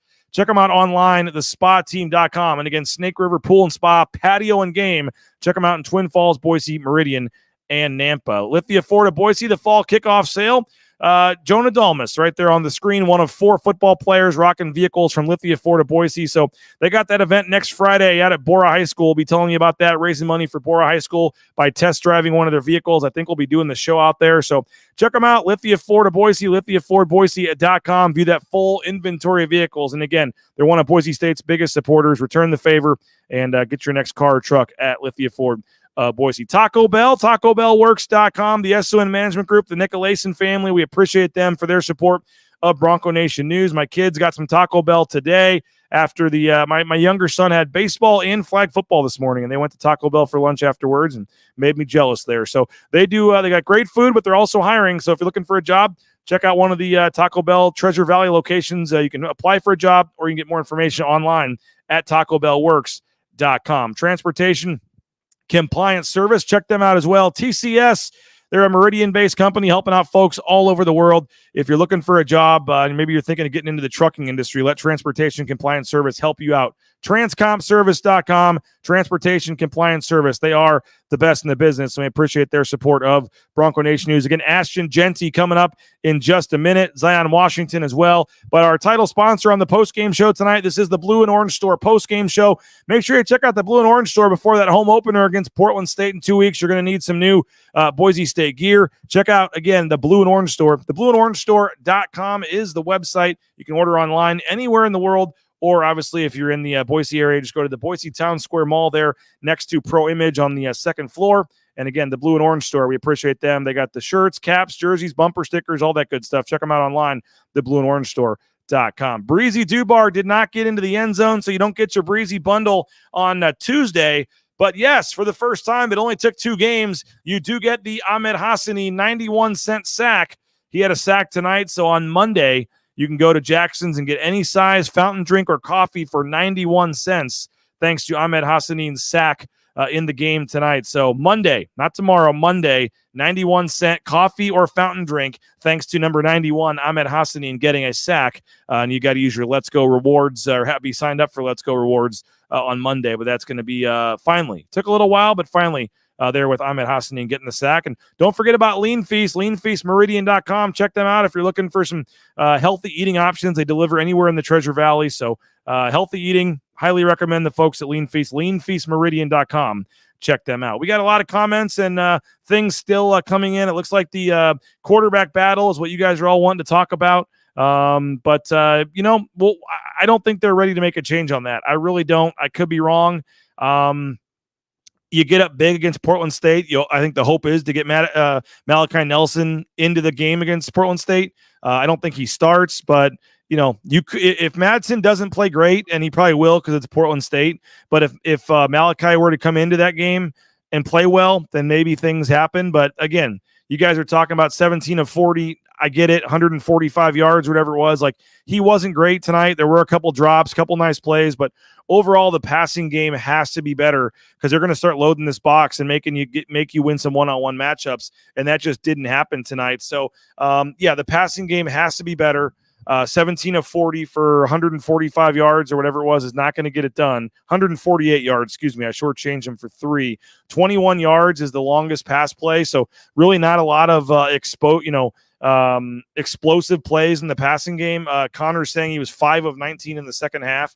Yeah, that's not good. 5 of 19 in the second half is not good. So I don't think they're ready to make a change at quarterback. I mean, they didn't lose this game tonight because of Maddox Madsen at quarterback. Could he have helped them on some of the drives? I don't think so, but I don't think the quarterback play is what lost them this game tonight. So I think that the 2 special teams touchdowns lost you this game. So if you guys want to focus on the quarterback, Madsen, Nelson, go ahead and do that. That's fine.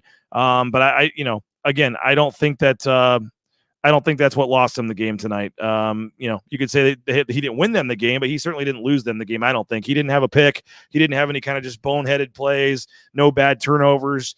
Would you like to cut more of those third down completions? Yeah, you would have. I really do. But I mean, this game was lost tonight because you gave up 2 special teams touchdowns. So he had 33 yards passing in the second half. Somebody's saying, yeah, he wasn't good. I mean, he wasn't good. He wasn't. I mean, I think that's fair to say. I still like Maddox Madsen. I think that it's really easy to say that's the solution. Let's just go to the folks that wanted Malachi Nelson are just waiting for every chance they get to say we want Malachi Nelson. So they've been kind of sitting around waiting for tonight to be one incomplete pass or one bad game. Of course, they're all going to say we want Malachi Nelson in there. I mean, that's kind of what that's kind of what you guys were waiting for, the folks that want Malachi Nelson. This is kind of your ammo or whatever. But I mean, you heard Mike Sanford say it, like they're playing who they think the best quarterback option is. And if they still think, if they have Maddox Madsen out there, they believe Maddox Madsen gives them the best chance to win. So I get that. I get that everybody wants to see Malachi Nelson. He's the exciting guy, but I think you just have to trust the coaches at this point. They still believe that Maddox Madsen is the best option. So I do think it's going to get interesting in the Portland State game, though, because if they get up big and Malachi Nelson gets in the game, and even if it's in mop-up duty and he plays really, really well, then all you guys that want Nelson are going to keep saying, no, he needs to be in there. He needs to be in there. Look at what he did. So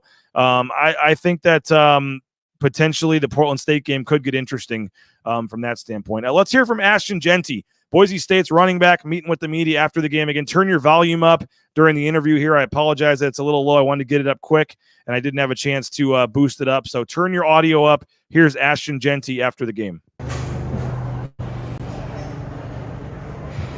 Questions for Ashton Genty? To be right there and have the lead, going in the fourth quarter there, how tough is this one to take? It's definitely a tough loss, but we win as a team, you lose as a team. But on the contrary, I mean, this gives me all the confidence in the world in this team. Like, we know what type of team we are. We know we can play with the best of the best, but when it comes down to it, we just have to finish games. Why Oregon does not give up 200 yards rushing very often? Why were you guys able to run the ball so effectively against them tonight? I mean, O-line. It's the O-line. I can't give credit to anybody else. I mean, we had Mason go down, and we had Roger go down, but, it's the next man up mentality. And, those guys went in there and they played hard, and, they opened lanes for me like they always do, and I was able to maximize on it. How special is that moment, man? Zion creates the turnover, and then you take off for 70 in front of 60,000 people. I mean, how special was that moment for you right there? Definitely special. I mean, that's my brother. I mean, we played against each other in high school, lived together. So just to see him out there making plays, and then me being able to add on top of it, and change the game is it's amazing to see. How do you go about controlling emotions in such a flip-flopping game, with special team touchdowns and everything? Just how do you control that? I mean, that's football. The momentum always changes. I mean, the game can go your way, the game might not go your way, but, I say it all the time to my team, like, we just got to stay level-headed the whole game. We can't be too high on the highs, we can't be too low on the lows. Well, what does a game, I know you lost, and there's no moral victories, I know, but what does a game like this say to other folks out there when you play right into the top 10 team on the road? I mean, we are one of the best teams in the country. We fell short tonight, but whoever we play next from here on out, the next 10 games, we are going to dominate and we are going to win. Gosh, what do you see out of Zach this week? I mean, he's filling in for a really, really good player. Yeah, he stepped up big time, but I knew he was going to do that. The type of person he is, the type of player he is, he was ready for the moment. The moment wasn't too big for him, and he prepared for this. So he was ready for it, you know what I'm saying? If you stay ready, you don't got to get ready. After the tough road game last week, tough trip, this one, like, how nice is it for you guys to reset your bye, but also now with 3 home games in a row? Yes, I think it's a great reset. Guys get their bodies back, fix the things that we need to fix, and get ready to go attack the next team. Ash, it feels like you guys have figured out. I mean, you've had a lot of success running the ball this year. Tonight, probably a little more efficiency throwing the football. What do you guys think you might be able to do a little bit better in that area, I guess? I mean, we win as a team, we lose as a team. So we all can be better, whether that's protection, whether that's running routes. We just got to be better, simply flat. We have to execute. Just having a week off, just to think about this, you guys, would you rather get back right away, or is it good to get a little break right now? I think the break is needed, for sure. Kind of like I was saying earlier, just to hit that refresh button, give guys time to get their minds back right, get their bodies back right. It'll be big time for us. There he is, Ashton Genty. We appreciate him for jumping on. We got Zion Washington as well. I did want to read one comment here. Let's see here. Someone's criticizing me here. BJ blaming the chat full well driving the Malachi Juice and QB controversy. I don't think I did. I think we tried to tell you guys from early on in fall camp, like, Maddox Madsen's going to be the starter here. Like, Maddox Madsen took every rep. And I said, I think on this show, like, I don't even know how much of a quarterback battle it actually is. So, yeah, I mean, I know you guys want to take out your blame on the loss on somebody. And if it's the guy holding the mic doing the post-game show, that's perfectly fine. But I don't think I was driving the Malachi Juice and QB controversy. I think we tried to warn you guys pretty early on in camp that Maddox Madsen was going to be the starting quarterback on this team. So, yeah, I'm just going to say that. Let's see here. You guys are looking at, looks like you're talking about Taylon Green in Arkansas and some of the things going on there. We do have Zion Washington. Zion Washington met with the media. And again, hit the like button on this video. Maybe it's on this side, I think. There's a little thumbs up you guys can do. Help. We have 200 and something of you watching on YouTube right now, and we don't have 200 likes. So if you can, like the video and help us out, we would certainly appreciate that. Madsen isn't the problem, but he isn't the solution, and that is part of the problem. Yeah, I mean, I don't disagree with that. Like, again, would Malachi Nelson be the more exciting pick at this point? Probably, maybe, yeah. But like I said, I don't think, like, if the coaches are still saying Maddox Matson's the best choice, then Maddox Matson is the best choice. So I don't, like, it's not that big of a deal to me. That's what the coaches say he's the best choice, and so he's the guy that we're gonna, see out there playing for Boise State here moving forward. So let's see. Let's see what else we got here on some of the chats. There you go. Skyship, appreciate you. Don't address silly takes. You didn't drive anything. Told us straight up Maddox got all the blue reps. Fall camp was going to be the starter. Let's see. Are they scared to hurt Madson's feelings? I'm not sure who would that be. Who the coaches? If they were scared to hurt his feelings, they would. Madson's feelings. No, they are playing the guy that gives them the best chance to win. I don't know how else to say it, folks. Like, again, somebody on Twitter kept complaining that Boise State's running the ball up the middle every time, and why do they keep doing that? Well, guess what? It eventually popped, and Ashton Genty got a 70-yard touchdown up the middle. Like, I think these coaches know what they're doing, and I think that they are playing the guy that they think gives them the best chance to win. Does that change moving forward? It might. Maybe it does change moving forward, and they get to a spot where they decide that, that they decide that they want to go with Malachi Nelson, but they're not there yet. And I don't think that is really the main. Again, did Maddox Matson have a great game? No, he was 17 of 40 for 148 yards. I'm not defending Maddox Matson. He did not play well in this game at all. But I don't know. Like, again, don't give up 2 special teams touchdowns and you win the game. It's as simple as that. So I think you're taking your anger out a little bit on the wrong thing. I mean, he wasn't great. But I don't know. I can't 100% say Malachi Nelson would have done any better. I get it. I mean, would you like to see it? Maybe he could have, yes. And we're going to see it at some point this season. We really are. That's not what – I don't feel like Maddox Matson lost them the game. I look up and I see 17 of 40. I didn't even realize it was that bad. I mean, there were much bigger glaring issues tonight than the quarterback play, in my opinion. Do I think Boise State will be ranked after this game? Probably not. I don't know how many other teams near the bottom lost. I also don't know how many voters stayed up till 2 a.m. and watched this game and saw that Boise State was hanging tough. I mean, by the way, what does Boise State have to do to get a pass interference call? Like, I thought there were numerous times on those throws. I don't know if you guys saw it on TV. I thought that the referees were allowed, which, by the way, were from the Big Ten Conference. I thought the referees allowed a lot of physical play, I guess you could say. There's Jaden Finch in the background. He's going to the Seattle Seahawks game tomorrow. So he's flying to Seattle with me. We got a 5 a.m. flight, and then we're just staying up, powering through 5 a.m. flight. And then I got coaching my kids' baseball game tomorrow afternoon. This was the only way to get back in time to do that. But I just didn't think it seemed like there was a lot of contact. There was 2 or 3 plays. And I would watch the coaching staff, Spencer Danielson in particular, and there were some plays where he was really going crazy, like, where's the flag? Where's the flag? Where's the flag? And so I thought they let some stuff go there, and then they called one, which, I mean, Irby didn't turn around. I guess you can call that. There was some contact there, like on the last drive, but to let some of that stuff go and then call that one, I thought was a tough one for Boise State. What did you guys think of the targeting call? I'm sure Mike talked about it. I know you guys have talked about it. The targeting call for me, that was a tough one for Boise State. I really thought that was one that you feel bad for Tubner. I mean, that was his homecoming here in Seaside, Oregon, to get ejected from the game for targeting. I mean, that's a really tough way for him to go out. I mean, everyone gets so whatever about the helmet-to-helmet contact, but I didn't think he, like, lowered the crown. I mean, he was actually trying to move his head out of the way, I thought, and then the guy kind of went down and he hit him. So, I mean, maybe it could have been a late hit, but I don't know if I would have called it targeting.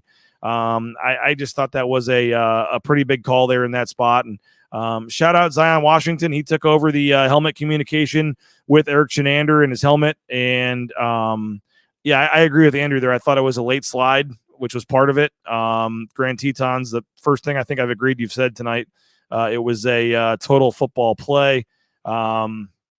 And yeah, I mean, I'm not trying to make sour grapes. Boise State didn't lose the game because of officiating. I just thought there was a couple plays where it looked like they were all over some of Boise State's wide receivers, and there wasn't any calls made. So I thought that was interesting. But again, the defense, we're going to hear from Zion Washington. The defense, I thought, made some big improvements. I mean, you still have to get some of the big plays in the passing game out. You had a 67-yarder, a 59-yarder.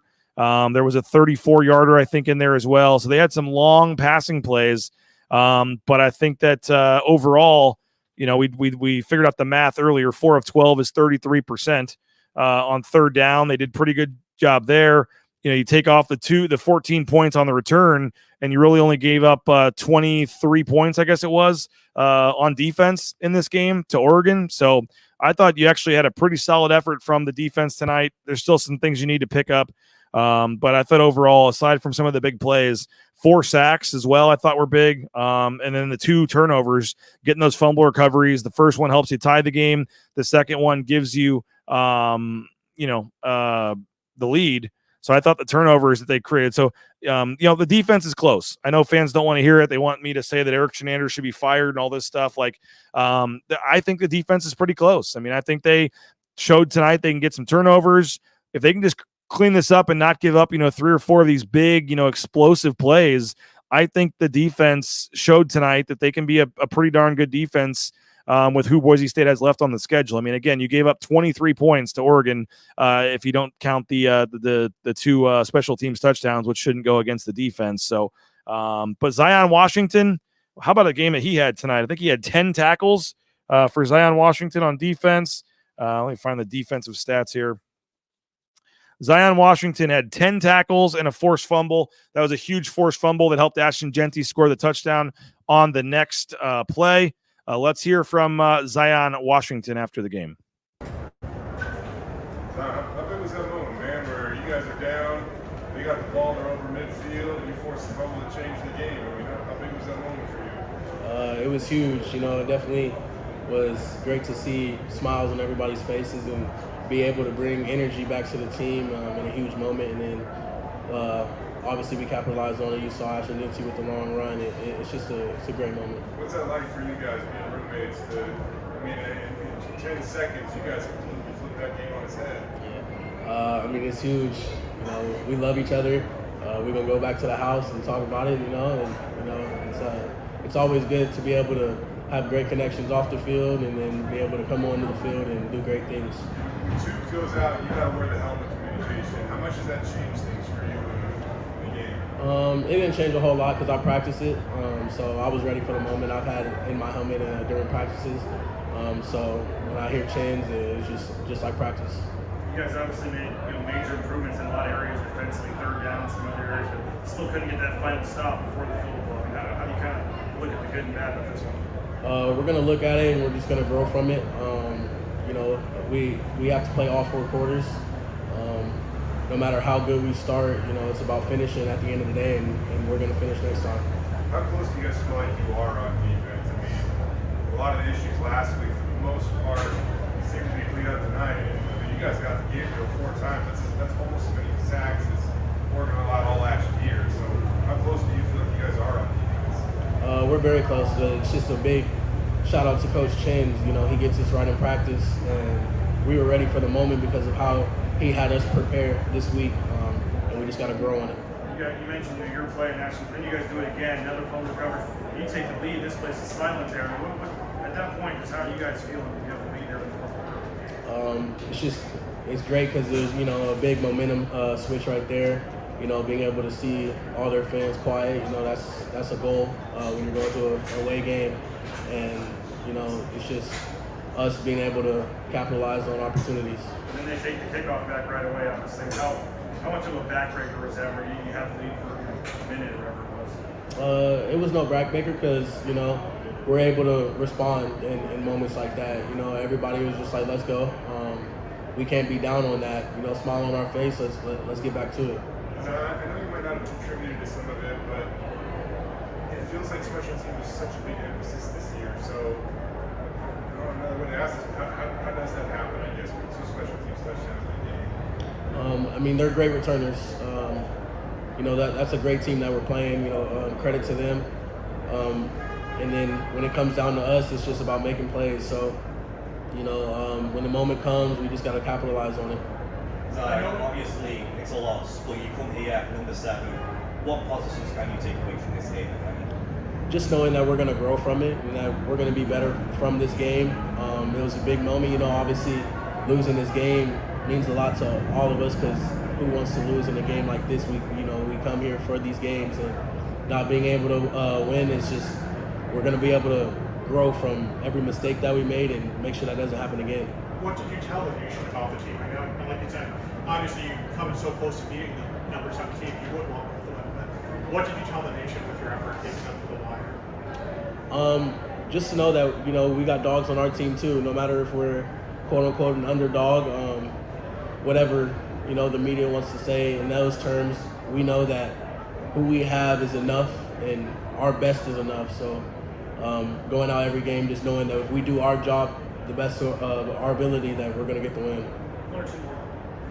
You had 2 tough games, and now get a bye, and then you get 3 home games in a row. How nice is it going to be to be home for more? It's going to be great, because we love Bronco Nation, and we know we have their support. So being able to go put on a show for them is going to be huge. Sorry, I think we just kind of look at last year's team and this year's team. It felt like a different team out there tonight. What do you think the biggest difference is that allows you to go blow for blow with the 7th-ranked team in the country this year? Is it mental? Is it physical? You guys had players rotating in. There was 0 drop-off. What is it about this team?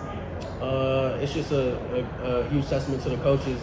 They instill confidence in us every day at practice, and we know that they have our backs, and we have brothers around us that we just love so much that we're going to do whatever it takes.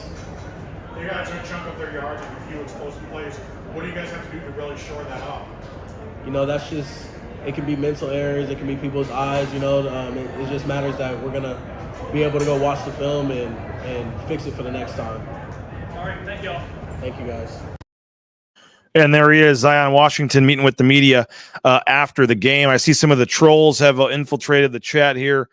Brian Browning being one of them. He's predicting 4 picks for Madsen against Portland State. Skyship wants to see Franklin Johnson Jr. Play next weekend with the secondary. Yeah, I saw him out there. We'll see if he we saw him out there. I mean, on the sidelines, not getting in the game, but I think he's an option. But Tubner, that really hurt. Mike Jesser, big question for me is a wide receiver room, lack of separation, key drops at times. Prince Strawn and Bolt, two that were struggled more than others. I think Prince Strawn finally got into the stat sheet today. He did. He had 1 catch on 5 targets. 5 times they tried to throw the ball to Prince Strawn. Only 1 time he caught the ball. That's not good enough. Let's see what else we got here in terms of the receiving group. Latrell Caples targeted 9 times, had 5 catches. Cam Camper, 7 targets, 4 catches. And then Austin Bolt, 5 targets, 2 catches. So and then Matt Lauder had 5 targets, 1 catch. So Prince Strawn, Austin Bolt, and Matt Lauder, there were 15 attempts thrown their way, and they only had 3 catches. So that's not ideal. Chris Marshall, somebody is asking about him. He did have 1 catch for 1 yard. He was out there, but not obviously doing much. That's 3 catches for him in his first 2 games as a Bronco. But they're going to have to do more in the passing game. Whoever brought up the separation, that's right. There was you're having to get more separation to be able to help out the quarterback a little bit. You heard Spencer Danielson say it. They need to get more going in the passing game, but it's not necessarily all on the quarterback. It's the easy thing to do, but the receivers have to go make some plays at time. As Andrew points out, Oregon's DBs are not bad. No, they're not. And so again, it's going to look great, you would assume, in 2 weeks when they play Portland State. So you would hope that it looks great against Portland State in 2 weeks, and then see what it looks like against Washington State the following week. That's going to be a much tougher test. The only 2 receivers that have looked good thus far is Camper and Caples. Want to see more from Marshall. overall, I think we were pretty excited about this wide receiving core being one of the strengths of the team. And I would say, particularly tonight, they certainly took a little bit of step back in that category. And again, I mean, a lot of us feel maybe Oregon's a little overrated. We'll see, but they do have a lot of talent, and they deserve a little credit too. So maybe Oregon had a little bit to do with the 23 incomplete passes that Boise State had. Camper is a dog. Chris Washburn says, yeah, he had 4 catches again. So he's got 8 catches for 151 yards in his first 2 games. He did have that nice touchdown catch as well. Have you got someone's commenting here about James Ferguson Reynolds? I don't know if you guys have talked about the punting or not. He had a really nice punt down to the 3 or 4 yard line at one point. But overall, there was a couple punts that were just not great, and particularly a couple that let them have returns. I mean, he did average 46.4 yards per punt, which is not bad. Most of that came on the 68 yarder that he had that I said that he got to fall out of bounds there at the 3 yard line, the coffin corner punt, as Sky Ship is saying. And he did have 2 punts inside the 20, so he's making the donations there for breast cancer. So hopefully that's something that I think is cool that he's doing, and hopefully you guys can match some of those donations and things like that. But he had the couple of great punts, but also a couple I didn't think were great, and allowing them to have the return obviously is that can't happen, to give up an 85-yard punt return in that situation, which really did kind of change the game. That was a tough one. But see if there's any other stats. 25 carries for Ashton Genty, only 6 for Sire Gaines. No Breezy Dubar again. I saw him suited up. I thought he was going to play, but Breezy Dubar just must not be ready to go right now. So you have 25 carries for Genty. He goes for 192 and 3 touchdowns. Gaines only gets 6 carries. I mean, I guess you don't want to take Genty off the field, but I was a little surprised. I mean, I think the first play of the game, they had both those guys out there and gave it to Gaines. So he only gets 5 carries the rest of the way. 25 carries for Ashton Genty. But I'm not sure this team should be passing the ball more than it's running it. You have 40 pass attempts and only 33 rush attempts. I'm not sure that's probably the ratio that long-term Boise State wants to be in right now, at least. So when you have this running game that you can lean on, I think you probably need to be running the ball even more than they were. And, some of those times they're passing on first down, and then it's 2nd and 10 after an incomplete pass. So why do you think the kick return is coverage is struggling? Is it coaching? I mean, you heard Spencer Danielson. He obviously defended, Stacey Collins as being the top special teams coach in America. Just said they got to get it fixed and get the players to meet their one-on-one battles. A lot of times in those long returns, it's one guy missing the tackle, or one guy kind of missing his, getting blocked off his spot or whatever. And then next thing you know, it is what it is, and they're gone. So we'll watch. He said they'll watch the tape. I'm going to look forward to watch the tape as well sometime tomorrow evening, maybe on Monday with the bye week, to get a little bit of sleep tomorrow evening. But overall, yeah, I think that, this game came down to 2 special teams touchdowns, some big explosive plays in the passing game, and not being able for Boise State at times to make that big pass on 3rd downs to move the chains. And really there at the end of the first half, I thought if Boise State could have got a touchdown, that would have changed the game and would have changed, a lot, if they would have not had to settle for a field goal there at the end of the first half. I don't know if you run it on 2nd down and then pass it or what, but when you have 5 seconds left, I mean, I think there's maybe enough time there. You can try to run one more play, or maybe at least try to punch it in there from the 3 yard line. But when you get all the way down there and you have a chance to go up double digits, and you have a chance, and then you get the ball to start the 3rd quarter, I think that was a situation there late in the 2nd quarter where Boise State certainly, you take the 3, but it would have been nice if you could have found a way to get 7 on that drive. And I thought that certainly was a tough one for Boise State. Someone asked about positives in the secondary.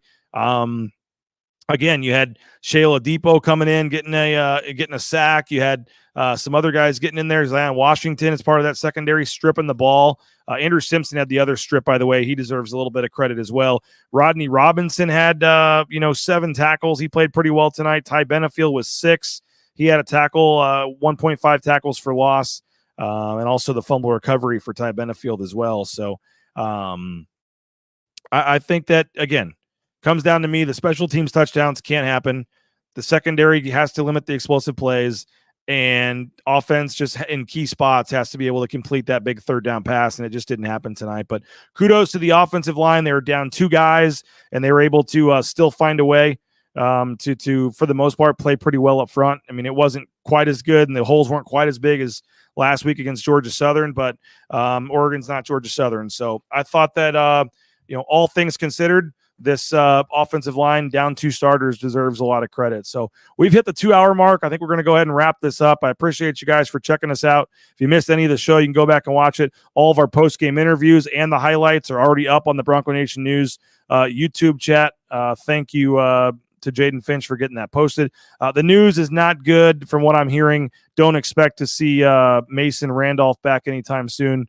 We'll maybe know more on that tomorrow, but not expecting Mason Randolph to be back anytime soon, which is not a good sign. And haven't heard anything yet on Roger Carrion. Did see him down there in a boot with a big brace on his left foot. Left foot had a big boot on it, and he had crutches down there as well. So not looking good for Roger Carrion as well. But tough one for Boise State. A lot of reasons to still hold your head high. If you like the show tonight, we'd love for you to subscribe. It's $50 using that promo code BNN50 deal at the bottom of the screen, BroncoNationNews.com. $50 gets you a full year of Mike Prater's columns, my article from tonight's game that'll be behind the paywall.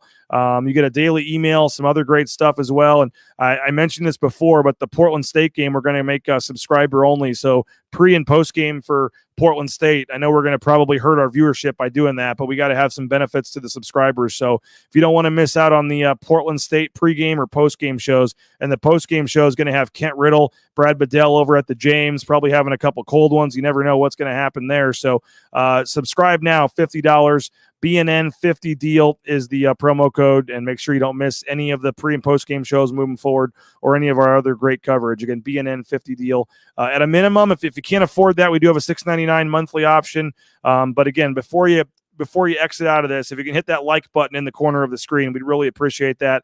It helps us show up higher in the algorithms and things like that. So like this video. If you're watching this and you found our channel and you're not a YouTube subscriber, some of you guys think you are, and then you go, oh, I realize I'm not a subscriber. So look down, make sure you subscribe to this channel. And we really appreciate all you guys for the comments and the interactions tonight. Well over 2 hours, well over 3,500 views already. I've got 2,000 Twitter views alone. We still have 178 of you watching on YouTube after a 2-hour live show. So thanks to Jaden Finch for helping us out here in Eugene. Thanks to Mike Sanford for kicking off the show and getting it started. But most importantly, thank you to all of our sponsors. This show would not be possible without all of our sponsors, and we've told you about all 13 of them.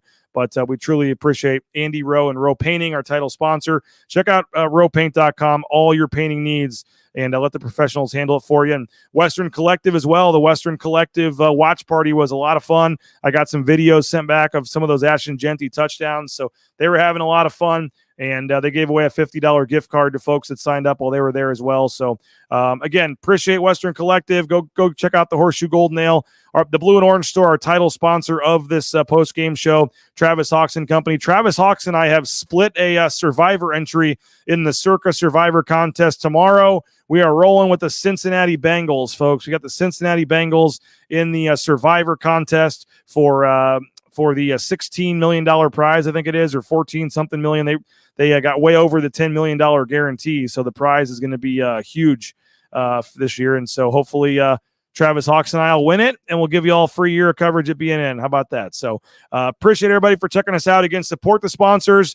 Go use the sponsors. Post it on social media. If you go to Taco Bell or whatever you do, just please post it so we can show the sponsors that their advertising dollars are working. And again, we're going to write a story here and then head straight to the airport for our 5 a.m. flight to Seattle. We'll connect there and then fly to Boise, get back around 10 a.m. And then maybe a time for a short nap. We'll see. But then we've got Suns Little League game that I am the head coach for 2 o'clock this afternoon as well. So go Cincinnati Bengals. Let's get off to a nice start in Survivor here. Go subscribe again if you can. BNN50 deals the promo code. Subscribe on YouTube, all of our social media channels. Tell your friends. And appreciate all you guys for your support of Bronco Nation News. So tough one. Again, a lot to be, if you're a Boise State fan, a lot to like, a lot to be encouraged about moving forward. But certainly the final score is a tough one when you had a chance to win this game leading in the fourth quarter on the road against a top 10 team, and what that win might have meant for Boise State down the road certainly makes this a tough pill to swallow. But overall, a lot to like. I think Boise State's got a pretty darn good team, and they're not going to lose very many more games the rest of the season. So going to be a fun season, and obviously we'll have you covered every step of the way at Bronco Nation News and BroncoNationNews.com. So thanks again to Mike Sanford. Thanks to my wife, Karen Rains, for holding down the fort without the boys, without me there to help with the boys, and for her running the watch party over at Western Collective. Took the kids there, and they had a good time there again over at House of Western there and Bar National, and Tyler Shoemaker was there. It was a lot of fun. Those of you that watched the pregame show, I apologize for the audio and the signal issues and everything we had. Luckily, we were plugged into Ethernet here in the press box, and we may have to do that moving forward for the pregame show as well to make sure we don't have any issues. So again, thanks to all of our sponsors. Most importantly, thanks to you guys. Mike Sanford did a great job for the first hour if you want to go back and watch that. Have a great rest of your weekend. No press conference on Monday with this being a bye, so I'm not sure when we'll talk to the coaches next. Maybe not till the Monday at Portland State week. We'll see. But we'll have 9 a.m. with Mike Prater and I on Monday morning to recap this game and get his thoughts of what it means for Boise State and moving forward. So another full, fresh recap Monday at 9 o'clock with yours truly and your favorite Mike Prater, 9 a.m. on Monday. So thanks again. Thanks to Jaden. Thanks to Mike. Thanks to all you guys. Go support the sponsors. Go subscribe. And we'll see you Monday morning, 9 a.m. Read my story when you wake up, by the way. I'll have a full story online about this game, my thoughts, and we'll have some photos, videos, all that good stuff. So go watch the press conferences. Go watch the highlights. Read my story when you wake up. And we'll talk to you later. Bronco Nation News live from Autzen Stadium here in Eugene from the Western Collective Studios on behalf of our title sponsor, RowPaint.com. This has been the Blue and Orange Store postgame show. My name is B.J. Rains for Jaden Finch and everybody else at BNN. Have a great rest of your evening. We'll talk to you Monday at 9 with Mike Prater. Bronco Nation News live here at Bronco Nation News.